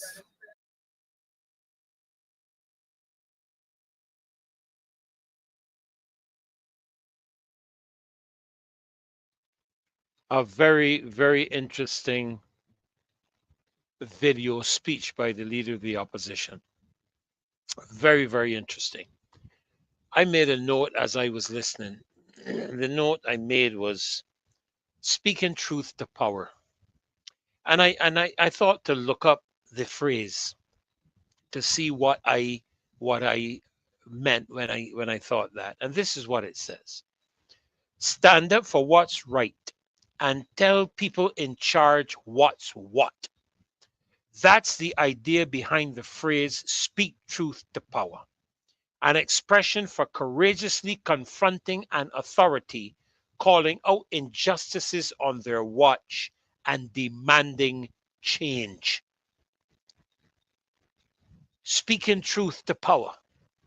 And this is what I hear the leader of the opposition. You know, I am yet to hear any of these members of parliament of the government poke holes in anything he has been saying to discredit the content of what he speaks. I do know that they're trying to discredit the individual, and that has always been the strategy of politicians. When you can't find something to talk about, you try to discredit the messenger, because the message, you can't deal with the message. So you try to discredit the messenger.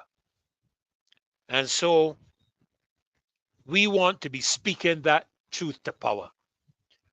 And we have raised a number of them on this show tonight.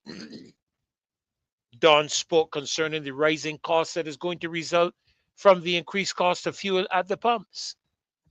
He treated to the aspect of tourism and these different kinds of things that could be threatened. What are your views? What are some of the things that you think could be done to change the direction that we as a country are going in? What are your perspectives concerning the matters that have made themselves manifest over the last week? The interference of the Director of Public Prosecutions, the increased cost of fuel, the $300, and I agree fully with Mr. Thorne in terms of the way in which it was done.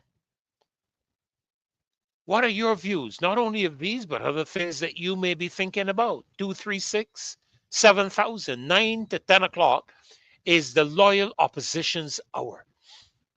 We do our interviews and our presentations and so on for the first 2 hours. And then in this final hour is when you get the opportunity to call in and share with the rest of the Loyal Opposition and with the rest of the country, and for that matter, with the rest of the world.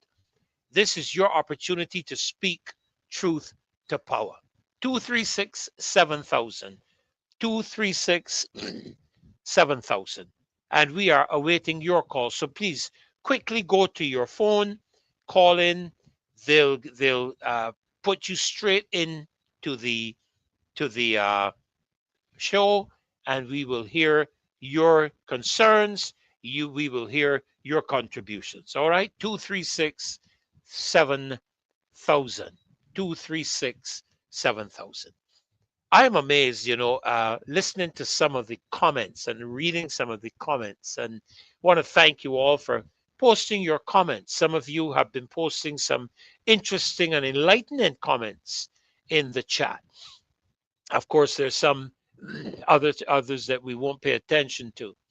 And to Ronnie Hall, you're saying that yes, and the only power is the loyal people of Barbados. As a matter of fact, I heard I think it was the Prime Minister, make a comment, and I stand to be corrected.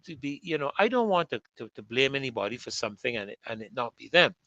But I heard a comment made. Let me put it this way. I heard a comment made during the by-election that the people. The comment was made that when you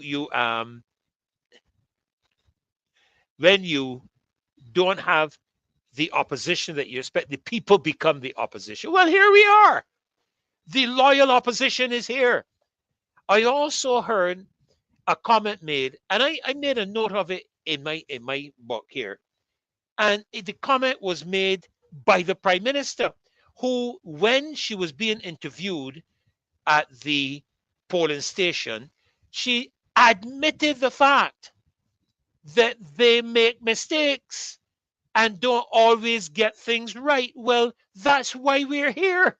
That is why the loyal opposition is here, to draw to your attention that you didn't get it right. You didn't get it right with the whole project. You didn't get it right with the sewage aspect. that we treated about 200 and something, I mean 80 something $million really sewage project, sewage aspect was concerned during the hurricane season last year when we had all that damage that was done up in Christchurch. These are things that we're telling you about.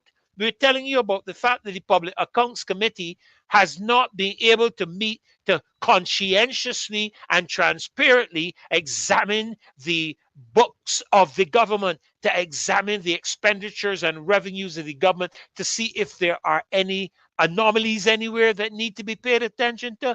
We are here to tell you that you committed yourself to an investigation into the whole project, which we still have not heard anything about up to this day. We are here to tell you that the same passion that you and your current Attorney General executed in the criticism of the past administration, last administration, with regards to crime and gang violence, is exactly the same thing you are now receiving from us, the people of this country.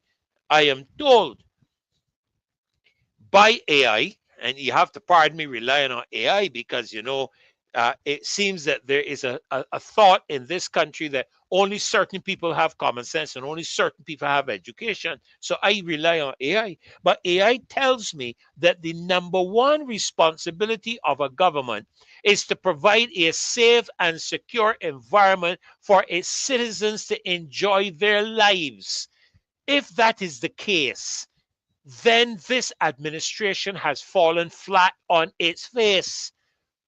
When an elderly gentleman could be assaulted and accosted and robbed in broad daylight of the few dollars he has had that he has just left the credit union with, when the Shop Smart supermarket up in St. Philip, an attempted robbery can be executed in broad daylight, when people, and you know, there's some comments that people have made to me on Facebook that, to be honest with you, I had to say these people are such political lackeys that they can't even objectively analyze a single thing that this government is engaged in. Again, I want to remind you, and I'm waiting for you to call. I want to remind you, 2367000. So if I do this monologue, is because I'm waiting on you to call. All right, and don't hesitate. One of the things I want to say is that there is no right or wrong contributions here that you make. It's your opinion, and every individual is entitled to their own opinion. What you are not entitled to is your own facts. That is something you are not entitled to.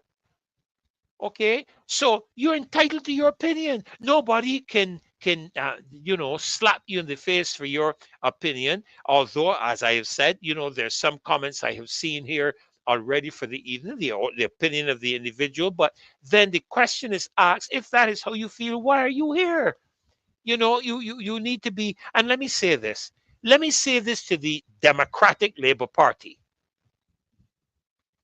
You've gone through significant upheaval and challenge. There is not an organization on the planet that has not endured some internal conflicts and challenges, but because they have pulled themselves together, they have come out successfully from it. And I want to encourage you all.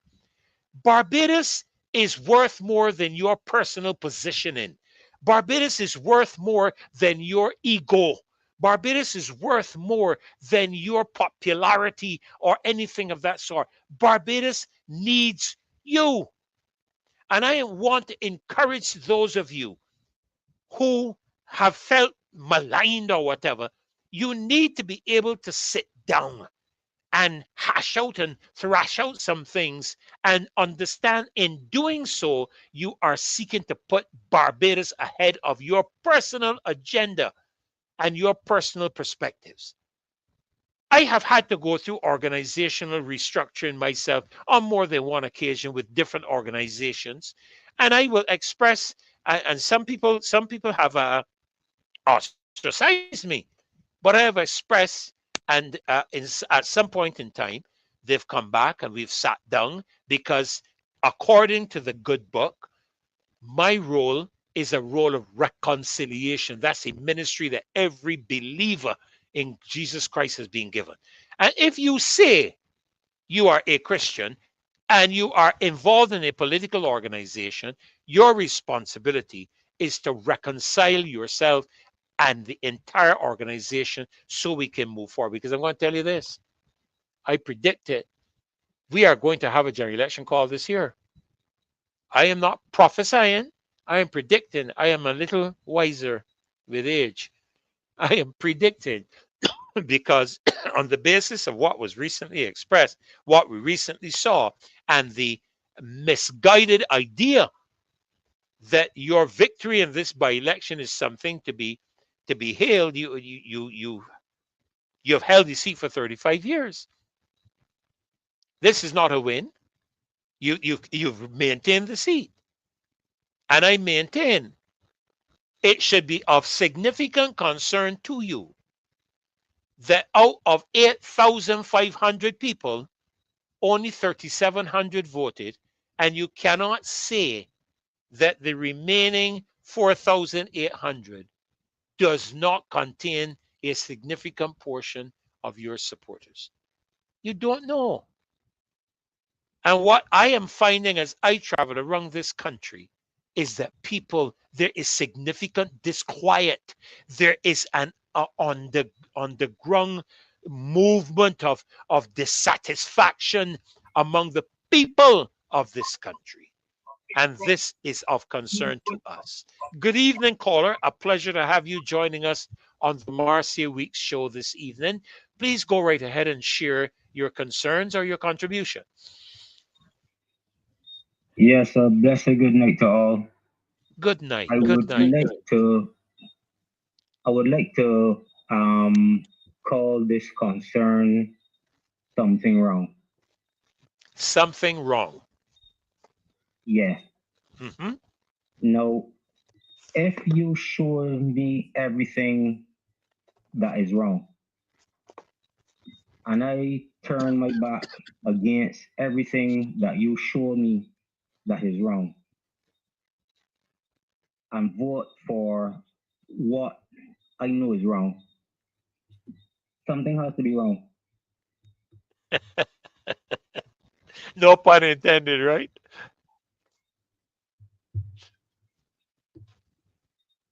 So that's my concern. That's my concern. Something has to be wrong. Mm-hmm. And that's my proposition for the night. Something has to be wrong if after you're pointed out all the things that are wrong, you still turn around and vote for what is wrong.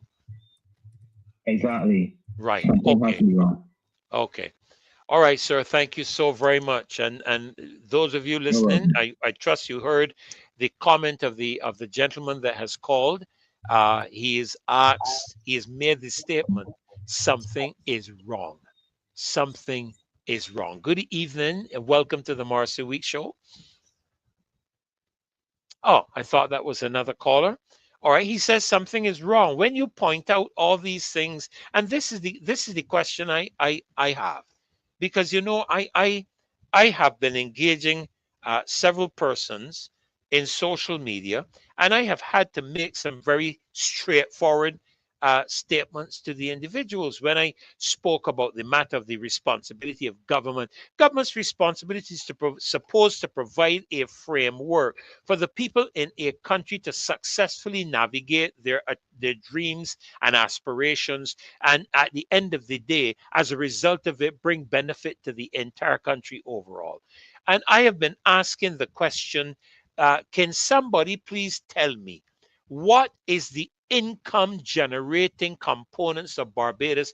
And please, apart from loans, you know, one of the things that is yes, Carol, voter turnout is a need for concern for the Barbados Labour Party. It is.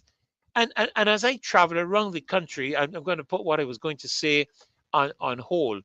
When I travel around the country and I talk to people, do you know, everywhere I go, there is not a person that disagrees with the fact that things are not good in this country.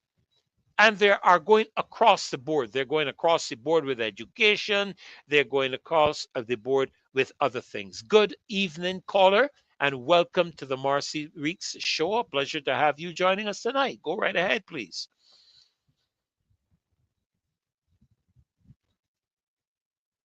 Hello, are you there? Yes, I'm here. Yes, good Can you hear evening. me? Oh, please, yes, I can hear you. Please go right ahead and make your contribution. Okay.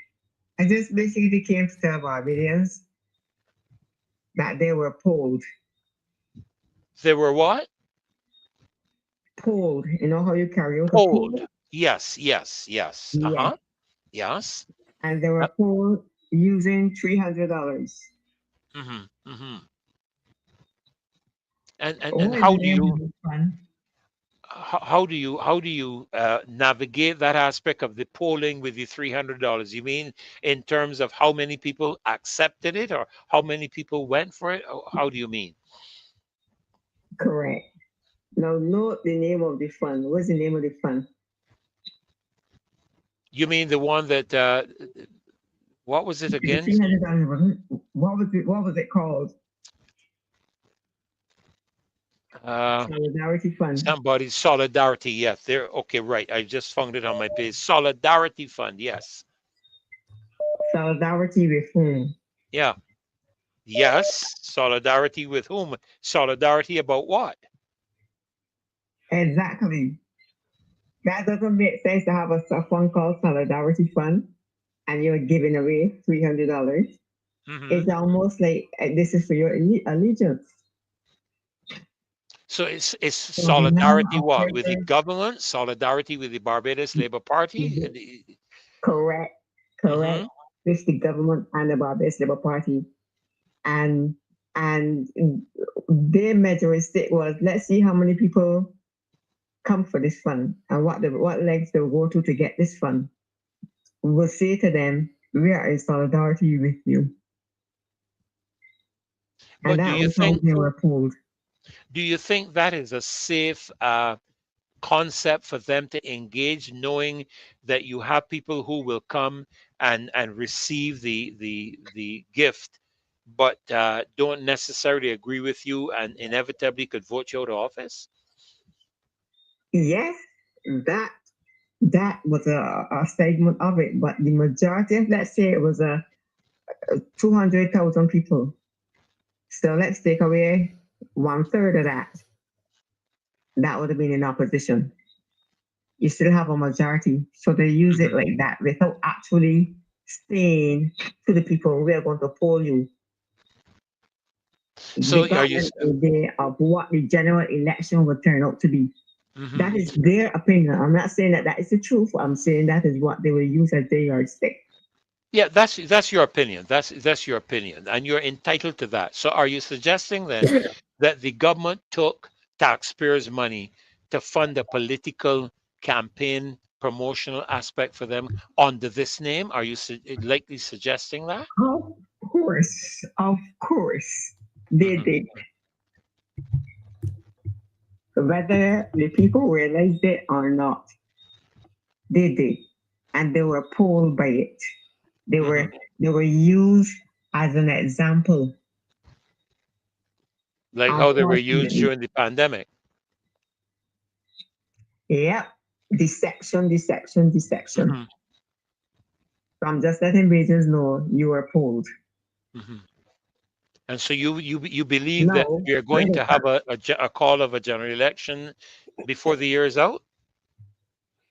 Well, that is very possible.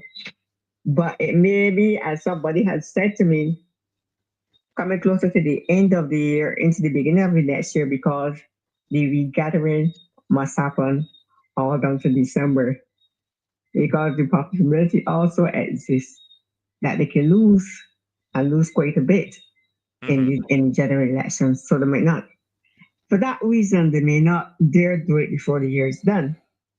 But if they get so arrogant with themselves that they dare go ahead and call for general election before the year is out, now that could be a different story altogether. Okay. What we want to see. But based on what and how people behave with this solidarity fund, will give them the idea as to what to expect if they go ahead and call a general election. Okay. Even if people took the money out of the need, out of desperation,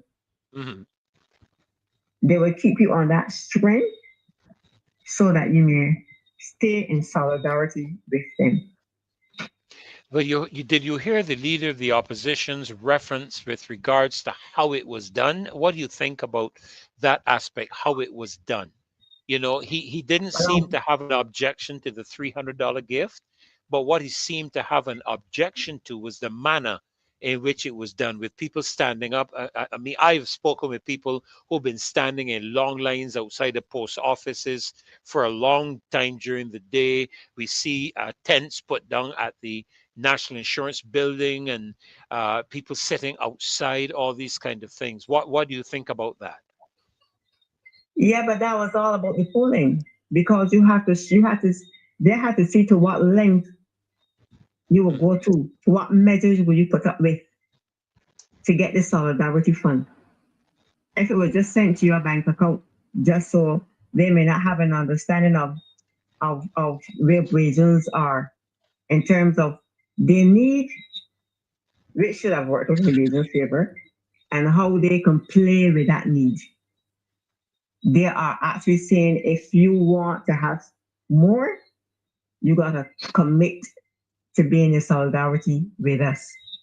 And I am not going to be surprised if more money is given out like this before general election is called. I will not be surprised. Okay, well, thank you so much for your call. Appreciate you sharing your opinion, and you know, you are entitled to that. And you know, in expressing it, you're giving people food for thought. So thank you so very much for taking the time to call our show. Thank you so much. Remember, folk, 236-7000 to make your call, to make your contribution. I was just looking at a comment there by Square 4, and I thought the same thing, Square 4, that you know when an organization is in trouble when the big guns are the ones that are called out on the ground, not just on a platform, on the ground. And you know, one of the things I'd share after this caller. I'll tell you one of the things, or one of the thoughts that went through my mind. Good evening, caller. A pleasure to have you on the Marcia Weekes Show this evening. Please go right ahead and voice your concern, your question, or whatever. Yes, a blessed good night to you for that. Thank you so very much. Everyone in your opposition of the LP. This is Tyrone Hall. Hi, Tyrone. Good evening. Yeah, well, I'm calling to police warn the Barbadians, which is Barbadians. My Molly is out for this dictatorship of going that everybody should see she as this superior prime minister, which that she's doing a very horrible job. And they got other people behind the scenes, working behind the scenes, so that they can make she look good. But behind that, she ain't even got a value, because she's all about false promises. She's all about corruption. And because the truth is about this, she gonna get her act together, because the honest truth now, right? She don't want to insult Barbadians. I expect Barbadians to be favorable to she, but it cannot happen. She got to earn her respect.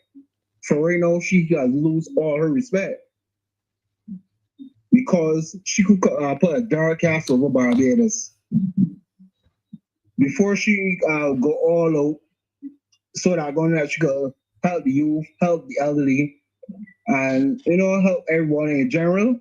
She all about her own agenda. This is her despot agenda, and that spell has to be broken, because when you recheck it, the BLP got how much ministers? 28 ministers, along with her. To me, Barbados in a reversible direction. Barbados in a serious reversible direction. Just Okay. so even Middle East countries get up better than Barbados. And what do you think, Taroni? Because you're a young man, what do you think we could do to try? I mean, apart from removing the government, what do you think we can do to try to The get? truth is about this here, right? Mhm, First, we gotta get the Almighty God back in Barbados. Seriously. Okay. Two, we gotta get back to the Arabara roots, which we first started out.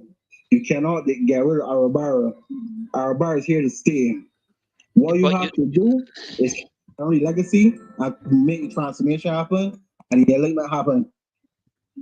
But you know, Taroni, I listened to the Prime Minister, and in her chastising of Felicia Dujon, I found she made a very disingenuous comment when Felicia spoke about the her crediting how she credited Mr. Barrow with her tertiary education. You know what she was able, and it was like you know, you're living in the past, and that is irrelevant at this point of time. Do you think there is a move I on to agree. try to remove or discredit the legacy of the Right Honorable Errol Walter Barrow? I agree because her agenda is to everybody see she as or she is the roots and she's the everything. This is nothing. Because we're all going to be part of our bar, she can be what she is right now. Like God's the truth.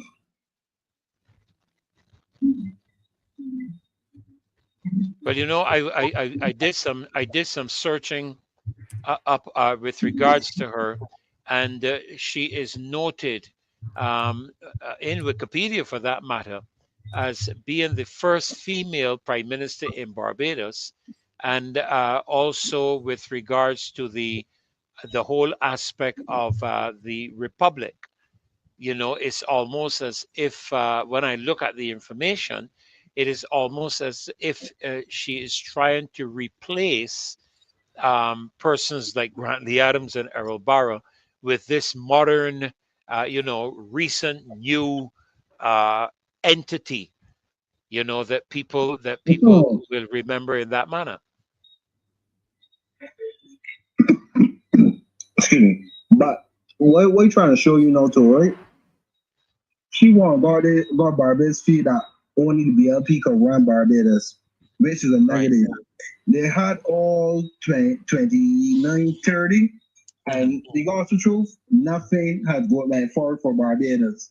Okay. So basically, you know, if they had an opposition, though, the opposition would have helped guide them through and make Barbados go in, like, you know, get more advanced and more qualified, and you know, we will see on the more like than anything else. But for right now, we are not seeing more like.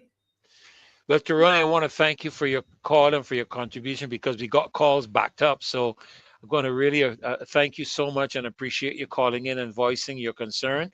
And, you know, I've made some notes here with regards to it. Thanks very much. And thank you so much for your kind comments on the chat. Okay, blessings, and God bless everyone all the time. Thank you. Thank you. And to you too. Yeah, we have another caller on the line. Another caller. Hope we haven't lost them. Got them backing up.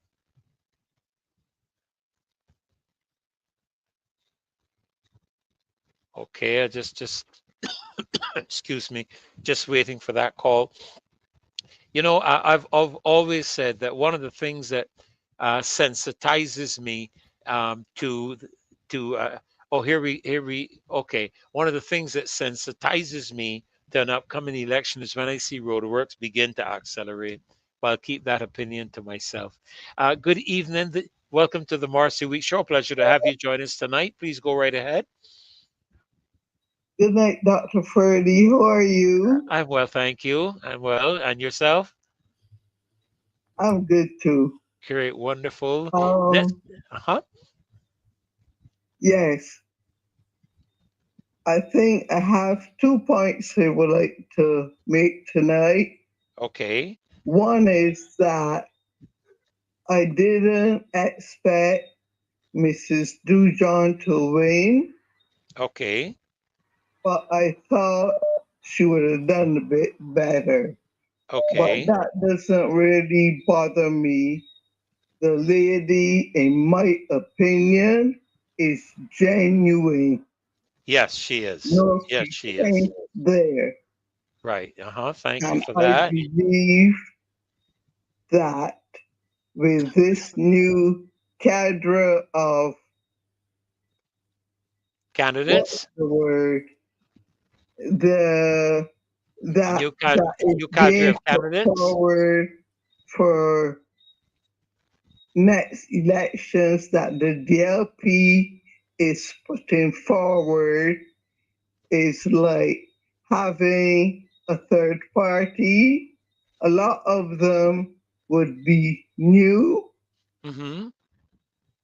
and I feel that the elders should be there in the background to guide them, Yes. not Okay. necessarily as candidates in any upcoming election.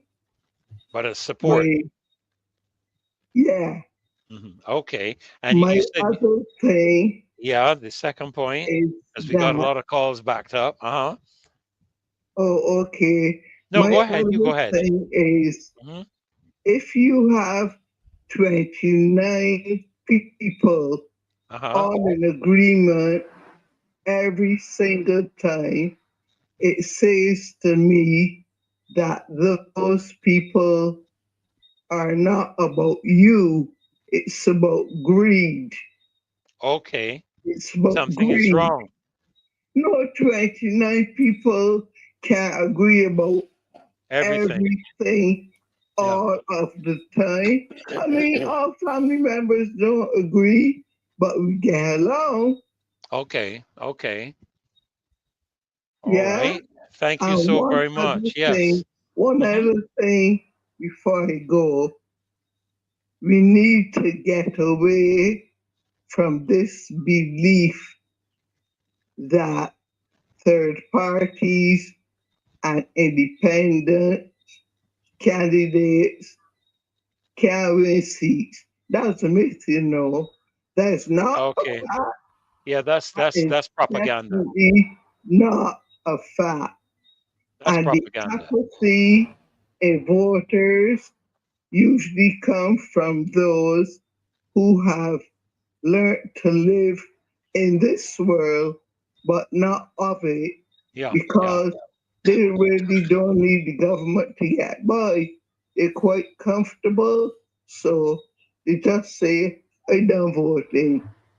Right. Right. I Okay. can live the rest of my life without them because they were encouraged by someone or they had their wow moments, as I call them, to understand that they have to go inwards to get to that point. And that's where some people are, I can live without the government. It's simply that. It's not that they don't care, but they can. And that is my contribution. Well, thank you For so the very night. much. Thank you so very much. I've Thank made a you for note of all three of listening. them. Thank you so much. Okay. Okay. Have a good Bye. night. Have a good God bless. night. Yes, again, there you see she was expressing the aspect of the third parties and the independent candidates. I made the point earlier tonight that when people sit in the House of Assembly, they're not sitting in the House of Assembly as the Barbados Labour Party and Democratic Labour Party. They're sitting in the House of Assembly as independent representatives of 30 constituencies in this country. There is no record in the Gazette of the Barbados Labour Party passing a law or putting forward a law either in Parliament or the Senate. There are 30 individual candidates, 30 independent. And I don't even have the time to look up the meaning of the word independent. In other words, they're individuals. That's who they are. And they sit in parliament. Yes, they got in there through a party, which incidentally, as I said before, is not registered in the country. Neither one of them, not even as an NGO. And something needs to be done there. Okay, something needs to be done there. Register them. Because when you register them, they're accountable. They're accountable in terms of how they do their business.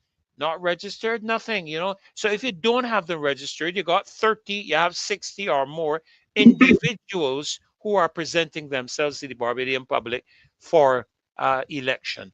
Good evening and welcome to the Marcia Weekes Show. Please go right ahead. Yes. Yes, good evening. Good evening. Dr. Ferdy, I must say that there's one thing I'm watching, well, not one, lots of things that I'm watching as it relates to politics in Barbados. Yes. And being behind the 8 ball to some extent, in my opinion, I think low energy cannot be put to the front of the front of the race. Okay? Albar might not walk with a big Bible to the top of his horde, shouting, "Give a life to give, come to Jesus or come to the Lord." But by his utilitarian oversight and the sharp persons that he would have had surrounding him in government or governance, exemplified what I believe is sound governance, and that's what the people followed. You look at the majority of people in Barbados right now. Barbados is a fetting place, and the reason I'm saying this is I heard, because I'm not there, I heard people were given money to put on shirts and to posture and that sort of stuff. My thing is this: if you don't have the wealth to pump down people's craw bags, I usually say that saying that there's all-time Bajan talk, craw bags. You must have high energy. And the reason I'm saying that is that I'm not saying that everybody has to be charismatic and everybody has to be jumping and screaming, but I strongly believe that to get things, in my opinion, back where I believe they ought to be in some sort of equilibrium, the vibration at which people resonate with, speak with, project themselves, all that sort of stuff has to be a high energy. You can't. Suppose some person comes to teach a class. I'm not saying that everybody that comes to teach a class ought to be jumping up or whatever the case is, but that may not be a good example. What I'm trying to say is that the energy that is being emanated must be one that is high and strong. You know, so apart from just the message, it is not every person that you put. It is not every. Oh no, I don't want to say or the set things on air like this, but I doubt very much that the BLP would put a person as what's the lady, the doctor from St. Philip? What's her name again? Sonia Brown. Dr. Brown, Dr. Sonia Brown. Right, Dr. Brown. She's a pleasant lady. She reminds me a lot of my mother. Very cool and calm and what is. But what I'm trying to say is they would put Liz Thompson there. You know why? Liz is sharp. She's able to cut down. She's able to be very evasive. To track in Dawn's face what she thinks is from what is not.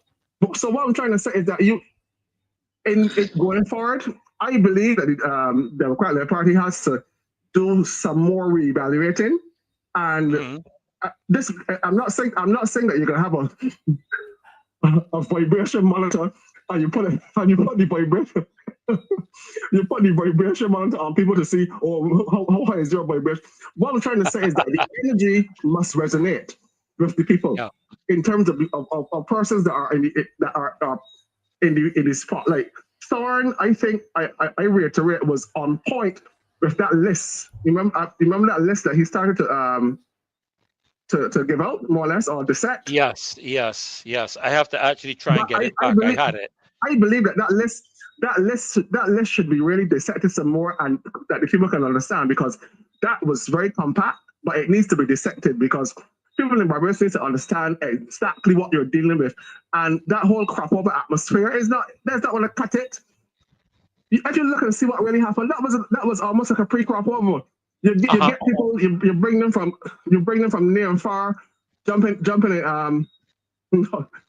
hot tops, and put a lot of food there and drinks and everything, and it's Juve. But that is not going to run a country with all the mismanagement. Absolutely. Up to now, we haven't heard about the Public Accounts Committee and what is going on with that. We haven't heard how much money it hasn't been able to function. Exactly. We haven't heard how much money is went into the criminals' craw bags. I like to cut that word. We haven't heard we haven't heard of the hope and the salvaging amount of money, because you heard what right now, but you haven't heard what was the salvaging amount. Correct. And there's so much things that could be spoken of and that need to be spoken of. And I think that the leader, the opposition leader, Thorne, he's doing a great job, yes. But I think that more has to be done on what he was trying to dissect. Trust me, you gotta break that down, because that's too much garbage for somebody to dissect in one go. Yeah. Okay, understood. Appreciate that. Okay, appreciate your comments. Thank you so much. All the best. Yeah, thank you.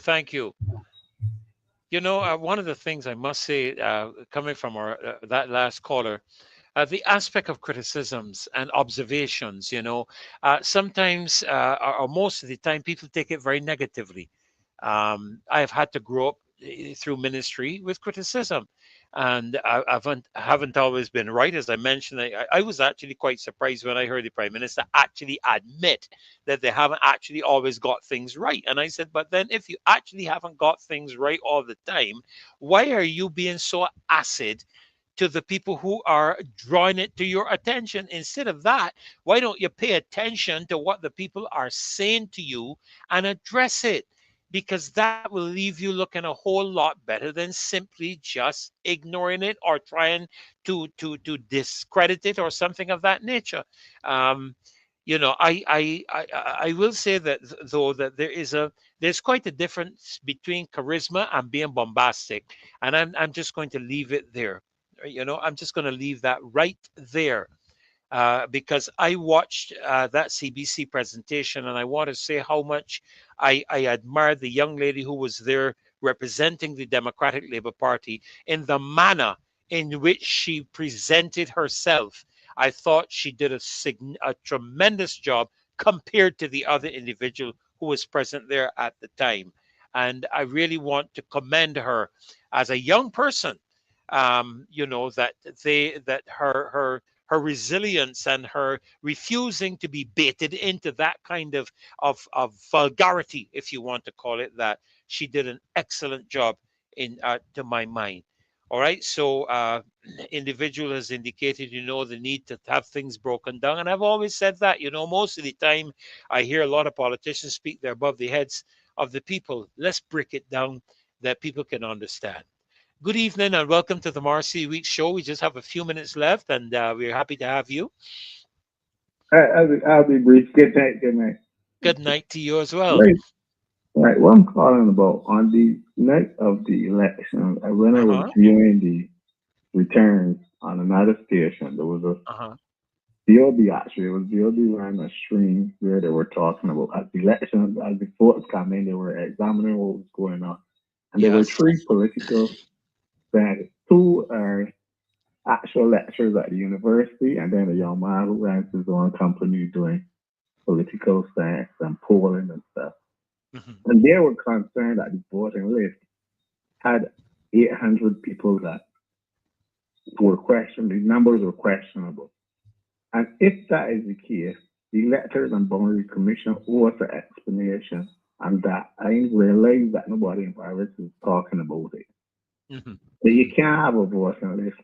In fact, the actual political scientists said that they would give and take for at least 400, but 800. And we need an explanation for that. I think the DLP needs to press this case. Pursue it. Everybody expects that in another year or so there's going to be a general election. And we have to have a fair and free election. And if they are saying that over the years we have been able to conduct that, then we need an explanation for that vote and leave. I think I agree with you, caller. I believe Mr. Thorne. I actually heard Mr. Thorne on the radio speak of a situation where he had to intervene for one person. That was what I heard. He had to intervene for one person who came to vote and they were not on the list, and something along that line. And I thought to myself, because of all that is happening in the pandemic, the trust in government has reached an all-time low. And I wondered if it isn't going to be necessary or viable for us to have international observers when we have our next general election, because it is clear that governments, not just this government, governments can no longer be trusted. And so I feel that there's a need for international observers to come in, do an examination of the electoral and boundaries commission list, the people who are eligible to vote, and let's make sure that 1,000 of them are not dead and listed on the list.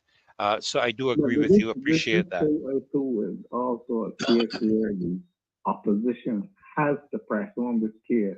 I think to raise it is not enough. It's something that has to be pressed on, because we've been watching this slide over elections. Over and over. Lord help us. But I think the opposition needs to press on the case for this. Okay, thank you so much for that observation. And I trust and believe that Mr. Thorne, I don't think he's going to let something like that fall by the wayside. Maybe just putting together his information in order to press forward with it. So thank you so very much, caller, for that observation. I made a note of that as well. In the past, Carol, yes, the list was published long in advance. And even in terms, Carol, of not only the list in terms of people who are no longer on the list, some people have moved overseas. I don't know if there is, overseas voting like we have in the US. Somebody can alert me to that. But the other thing has to do with people having relocated into different constituencies, that different kind of thing. So yes, the list needs to be out there where it can be sanitized well in advance of any election, any calling of any election. We definitely need to have, I see the comment there, an international watchdog organization on the ground for the next election. I have raised that, I have voiced that, and I agree with that. That is needed. And I think in order to rebuild the trust, I'm watching things in the United States, and for whatever your opinions are on either side, one thing is clear: the people no longer trust the government. I think it was Ronald Reagan that made the comment that one of the most frightening things to hear is somebody saying from the government, and I'm here to help you. But people have obviously lost trust in the government, and so there is now the need to rebuild that trust, and they're going about it their way, and I believe we have to go about it our way here in Barbados as well. Remy M6070 is making the comment: last election was hardly fair when over 8,000 people were unilaterally disenfranchised in a nation in which taxes are securely paid online. I also raised the fact there, Remy M6070, that over 8,000 people, 8,500 people there to vote, only 3,700. That ought to be a cause for concern of the government. Good evening. Welcome to the Marcia Weekes Show. How are you? And please go right ahead and share your thoughts.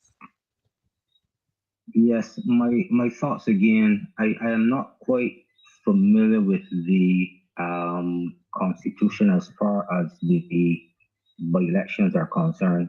I guess there got to be a reason why they call them by-elections. That's BY though, not BUY. Although this one could have been a BUY election. But that's what I'm talking about. Because are gifts during an election acceptable? Because I believe that $300 was during the election time. Because when some person is given a gift, it does something to their psychological well-being, so to speak. So they probably feel, well, look, I got to honor the person that gave me the gift. I'm just saying, right? But timing is also important because, like after the election, the gas went up. Suppose the gas had gone up during the election, or suppose it had gone up before. During the by election. Suppose the gas had gone up during the by election. Would that have made a change in the outcome?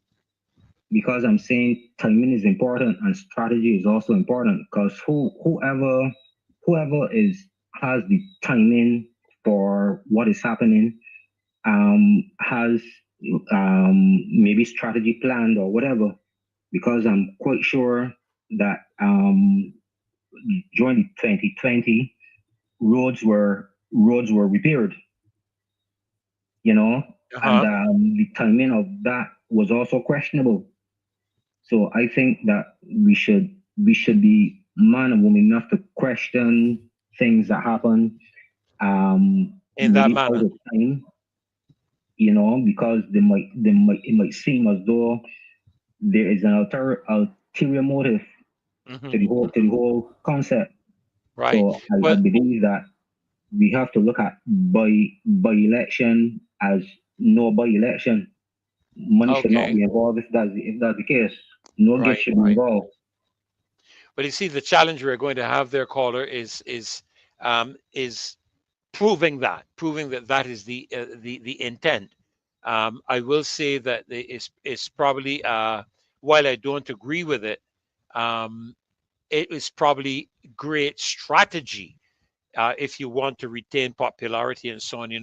Timing. They tell you timing is everything, and maybe they saw it from that standpoint. It was immoral, in my view. It was an immoral act because of what you've expressed, but they would have seen it as an excellent opportunity for them to get into the good books, so to speak, of the people after all of the criticism the loyal opposition has been giving them. So thank you so very much, caller. Appreciate you giving us your time and calling in with your contribution this evening. Well, folk, we're coming toward oh, wow, we have another call on the line. Great, wonderful. Good evening. Welcome to the Marcia Weekes Show. Good evening. I just want to make a brief comment on what was the night of the by-election in St. James. I figured out that if I were running a campaign and I know who my panelists are going to be, and if the Honorable Liz Thompson was on that team of people, I would never have sent in that young lady. Because if you're going into a boxing match, you're not going to put a prize fighter with a featherweight. You're never going to do it. It's not a fair fight. Right. No matter how you look at it. I can assure you, if Senator Worrell was on that CBC panel, things would not have been like that. Well, I must honestly confess, I don't know what the strategy is. You gotta put an apple with an apple. You can't put an apple with a pear. You're not making fruit punch. You want the solid juice. The next thing on the $300. I didn't get $300. I voted. I didn't get T-shirts. I voted. Many of us didn't get what everybody is saying that we got. And this is what I don't understand. We, the people of St. James North, yes, some people got. You think all the 90-year-olds out there went out and got T-shirts, and the 70-year-olds? No, we didn't get things like that. But we went out and we did what we had to do. So all I'm saying is you gotta match what your competitor in the field is doing. And if I am winning a race, I gotta know what my component is capable of, and I gotta try to outdo that to win the race. It's all about winning the race. We can talk as much as we like. It's about winning the race. So I just wanted to put that perspective. Absolutely. Thank you so very much. We appreciate that call from you. You're welcome. Thank you. Thank you. Thank you. This is one of the things I've been saying even here on the show. Persons are entitled to their opinion. They see things differently. I've led my church and I've led organizations. And if there's one thing I've always appreciated is the different viewpoints that different people have. I've often said, at the end of the day, at the end of the day, you know, the contribution from others helps me to evaluate things more evenly before I can make a decision. While I appreciate, yeah, I see what Dudas is saying there. Um, Liz Thompson needs to respect women. But that's her opinion, Dudas. That's what she feels, and so that, you know, that's her perspective of it. I personally was quite comfortable with the young lady being there, and I thought what it did was expose Miss Thompson. Um, uh, Let me be brutally frank, the uncouthness of Miss Thompson. Miss Thompson could have been a lot more diplomatic. If that is what is going to represent me in Barbados, outside of Barbados, when things are going against you, is that how you're going to be in terms of being diplomatic outside of the country? Again, I said, you know, my mother raised me to understand how to be decent and how to speak to people with decency. I'm very passionate. Anybody who knows me can tell you I'm extremely passionate, but I have tried my best to be decent. And there are times I get very firm, very, very firm, but I remain within the context of decency. And that is what was lacking in that exchange as I observed it that evening with Miss Thompson in that meeting. I thought, yes, Marva, Dawn, I thought Dawn did hold her own well. I appreciate, as I said, the comment of the individual. But, you know, you have to understand the differences in the approach of boxing individuals. Not everybody is a Muhammad Ali. Not everybody is a Joe Frazier. But at the end of the day, they're all respected in their field. And so I appreciated the way in which she handled herself. I thought she did an excellent job in terms of remaining within the proper decorum and proper decency. And if the opponent wants to be vulgar and whatnot, let them be bombastic. But at some point in time, that decency is going to land a punch that you're not going to be able to withstand. I thought it was very, especially when you then turned around and criticized the Democratic Labour Party for how it handled its women. And some of the women criticize them, then you're going to turn around and speak to the young woman in that manner. Then you are setting the environment for how, when young women are in disagreement with one another, how they are going to behave. You see, this is exactly what I have been saying, and people are not listening. All right. So listen, folk, thank you so very much for being with us. Our time has gone so quickly. We have appreciated you being here with us for the entire night. I want to thank all of you. We've maintained over 990 people for the entire night, and we are appreciative of that so very much. And we thank you for making the calls to us. I don't know if you want to just get in one more call, Mars, before we actually go off the air. But we want to thank all of you in the loyal opposition, ask you to remain loyal to your country, remain loyal to your position, remain loyal to your thought. Thank you very much, Mars. To remain loyal to your thought, loyal to your nation. That is where our commitment is. All right. And, you know, I've observed the decent manner, and I call it the decent manner in which Mr. Thorne conducts himself. He speaks very emphatically, but he does not. And I think it is Michelle Obama that's, and we're always talking about the Obamas as, you know, we have our thoughts there. But Michelle Obama made a statement in one of the presidential elections, and she made this statement: when they go low, we go high.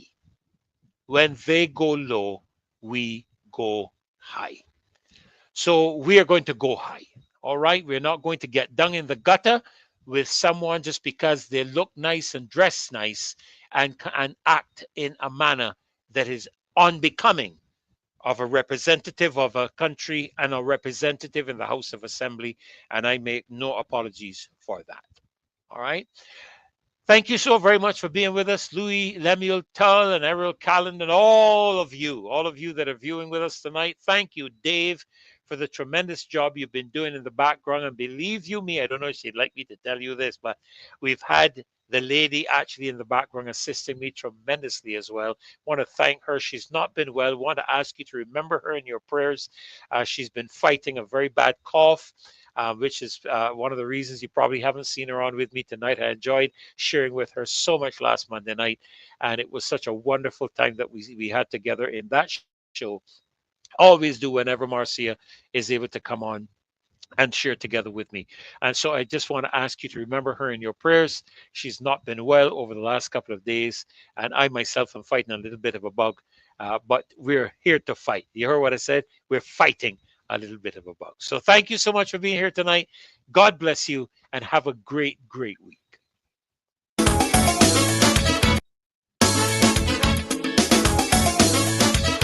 Oh, yeah, yeah. Aye, aye, aye. Oh, yeah, yeah. Aye, aye, aye. Balaka. Can't drive on the road at night, cause you come with your lights so bright, like you want to blind me for spite. It is overbearing.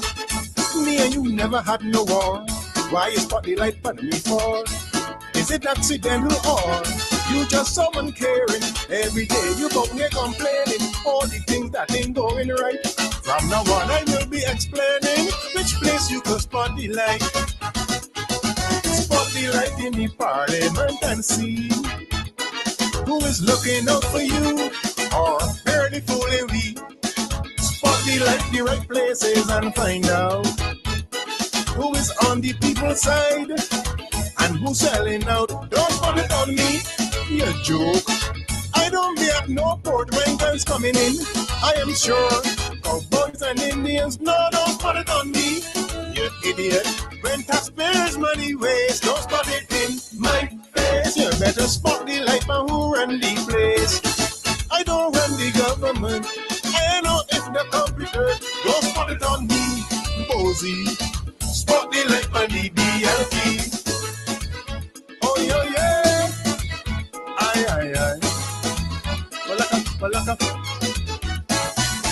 Blinding you with the LEDs. Them that are doing as the please. And then tell the authorities I feel violated. Go spot them in the treasury.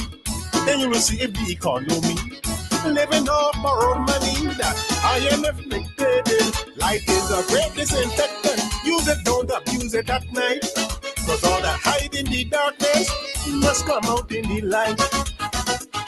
Spot the light in the board meetings and see who is representing you, or the rich minority. I want you spot the light in the right places and find out who is standing up for you, or just running them out. Don't spot it on me, no way.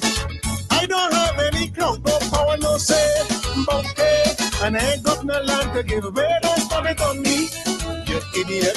One fired, another one quick, don't target me one bit. You better spot the light on the cabinet. I may drive and get annoyed. Check my front and touch a boy. Don't spot it on me, you insane. You spot the light in the wrong lane. Why, aye. Balaka. When you see me on the road at night, make sure that you dim your light. I give you valuable insight. Time for activation. Aim the light, aim it all about. Human cockroaches running out. Places you will never dream about. Need illumination. Wickedness reside in high places. Time for you to make wrong things right. Corruption is hiding dark spaces. In Barbados, let there be light. Spot the light on the police, you can choose. Some are real professional, some protect their shoes. Spot the light in the courtrooms and find out why them hardened criminals out here walking about. Don't spot it on me, you're free. I can't give a big speech, I've got the whole world, so I'm based. All now I still getting praise. Don't spot it on me, you're free. I ain't looking at the George Street, I know who get cussed or beat. Spot the light out in Robert Street. I never tried to meet with Trump or get some fed up man to jam. Don't spot it on me, you're good. Spot the light in the Lara Port.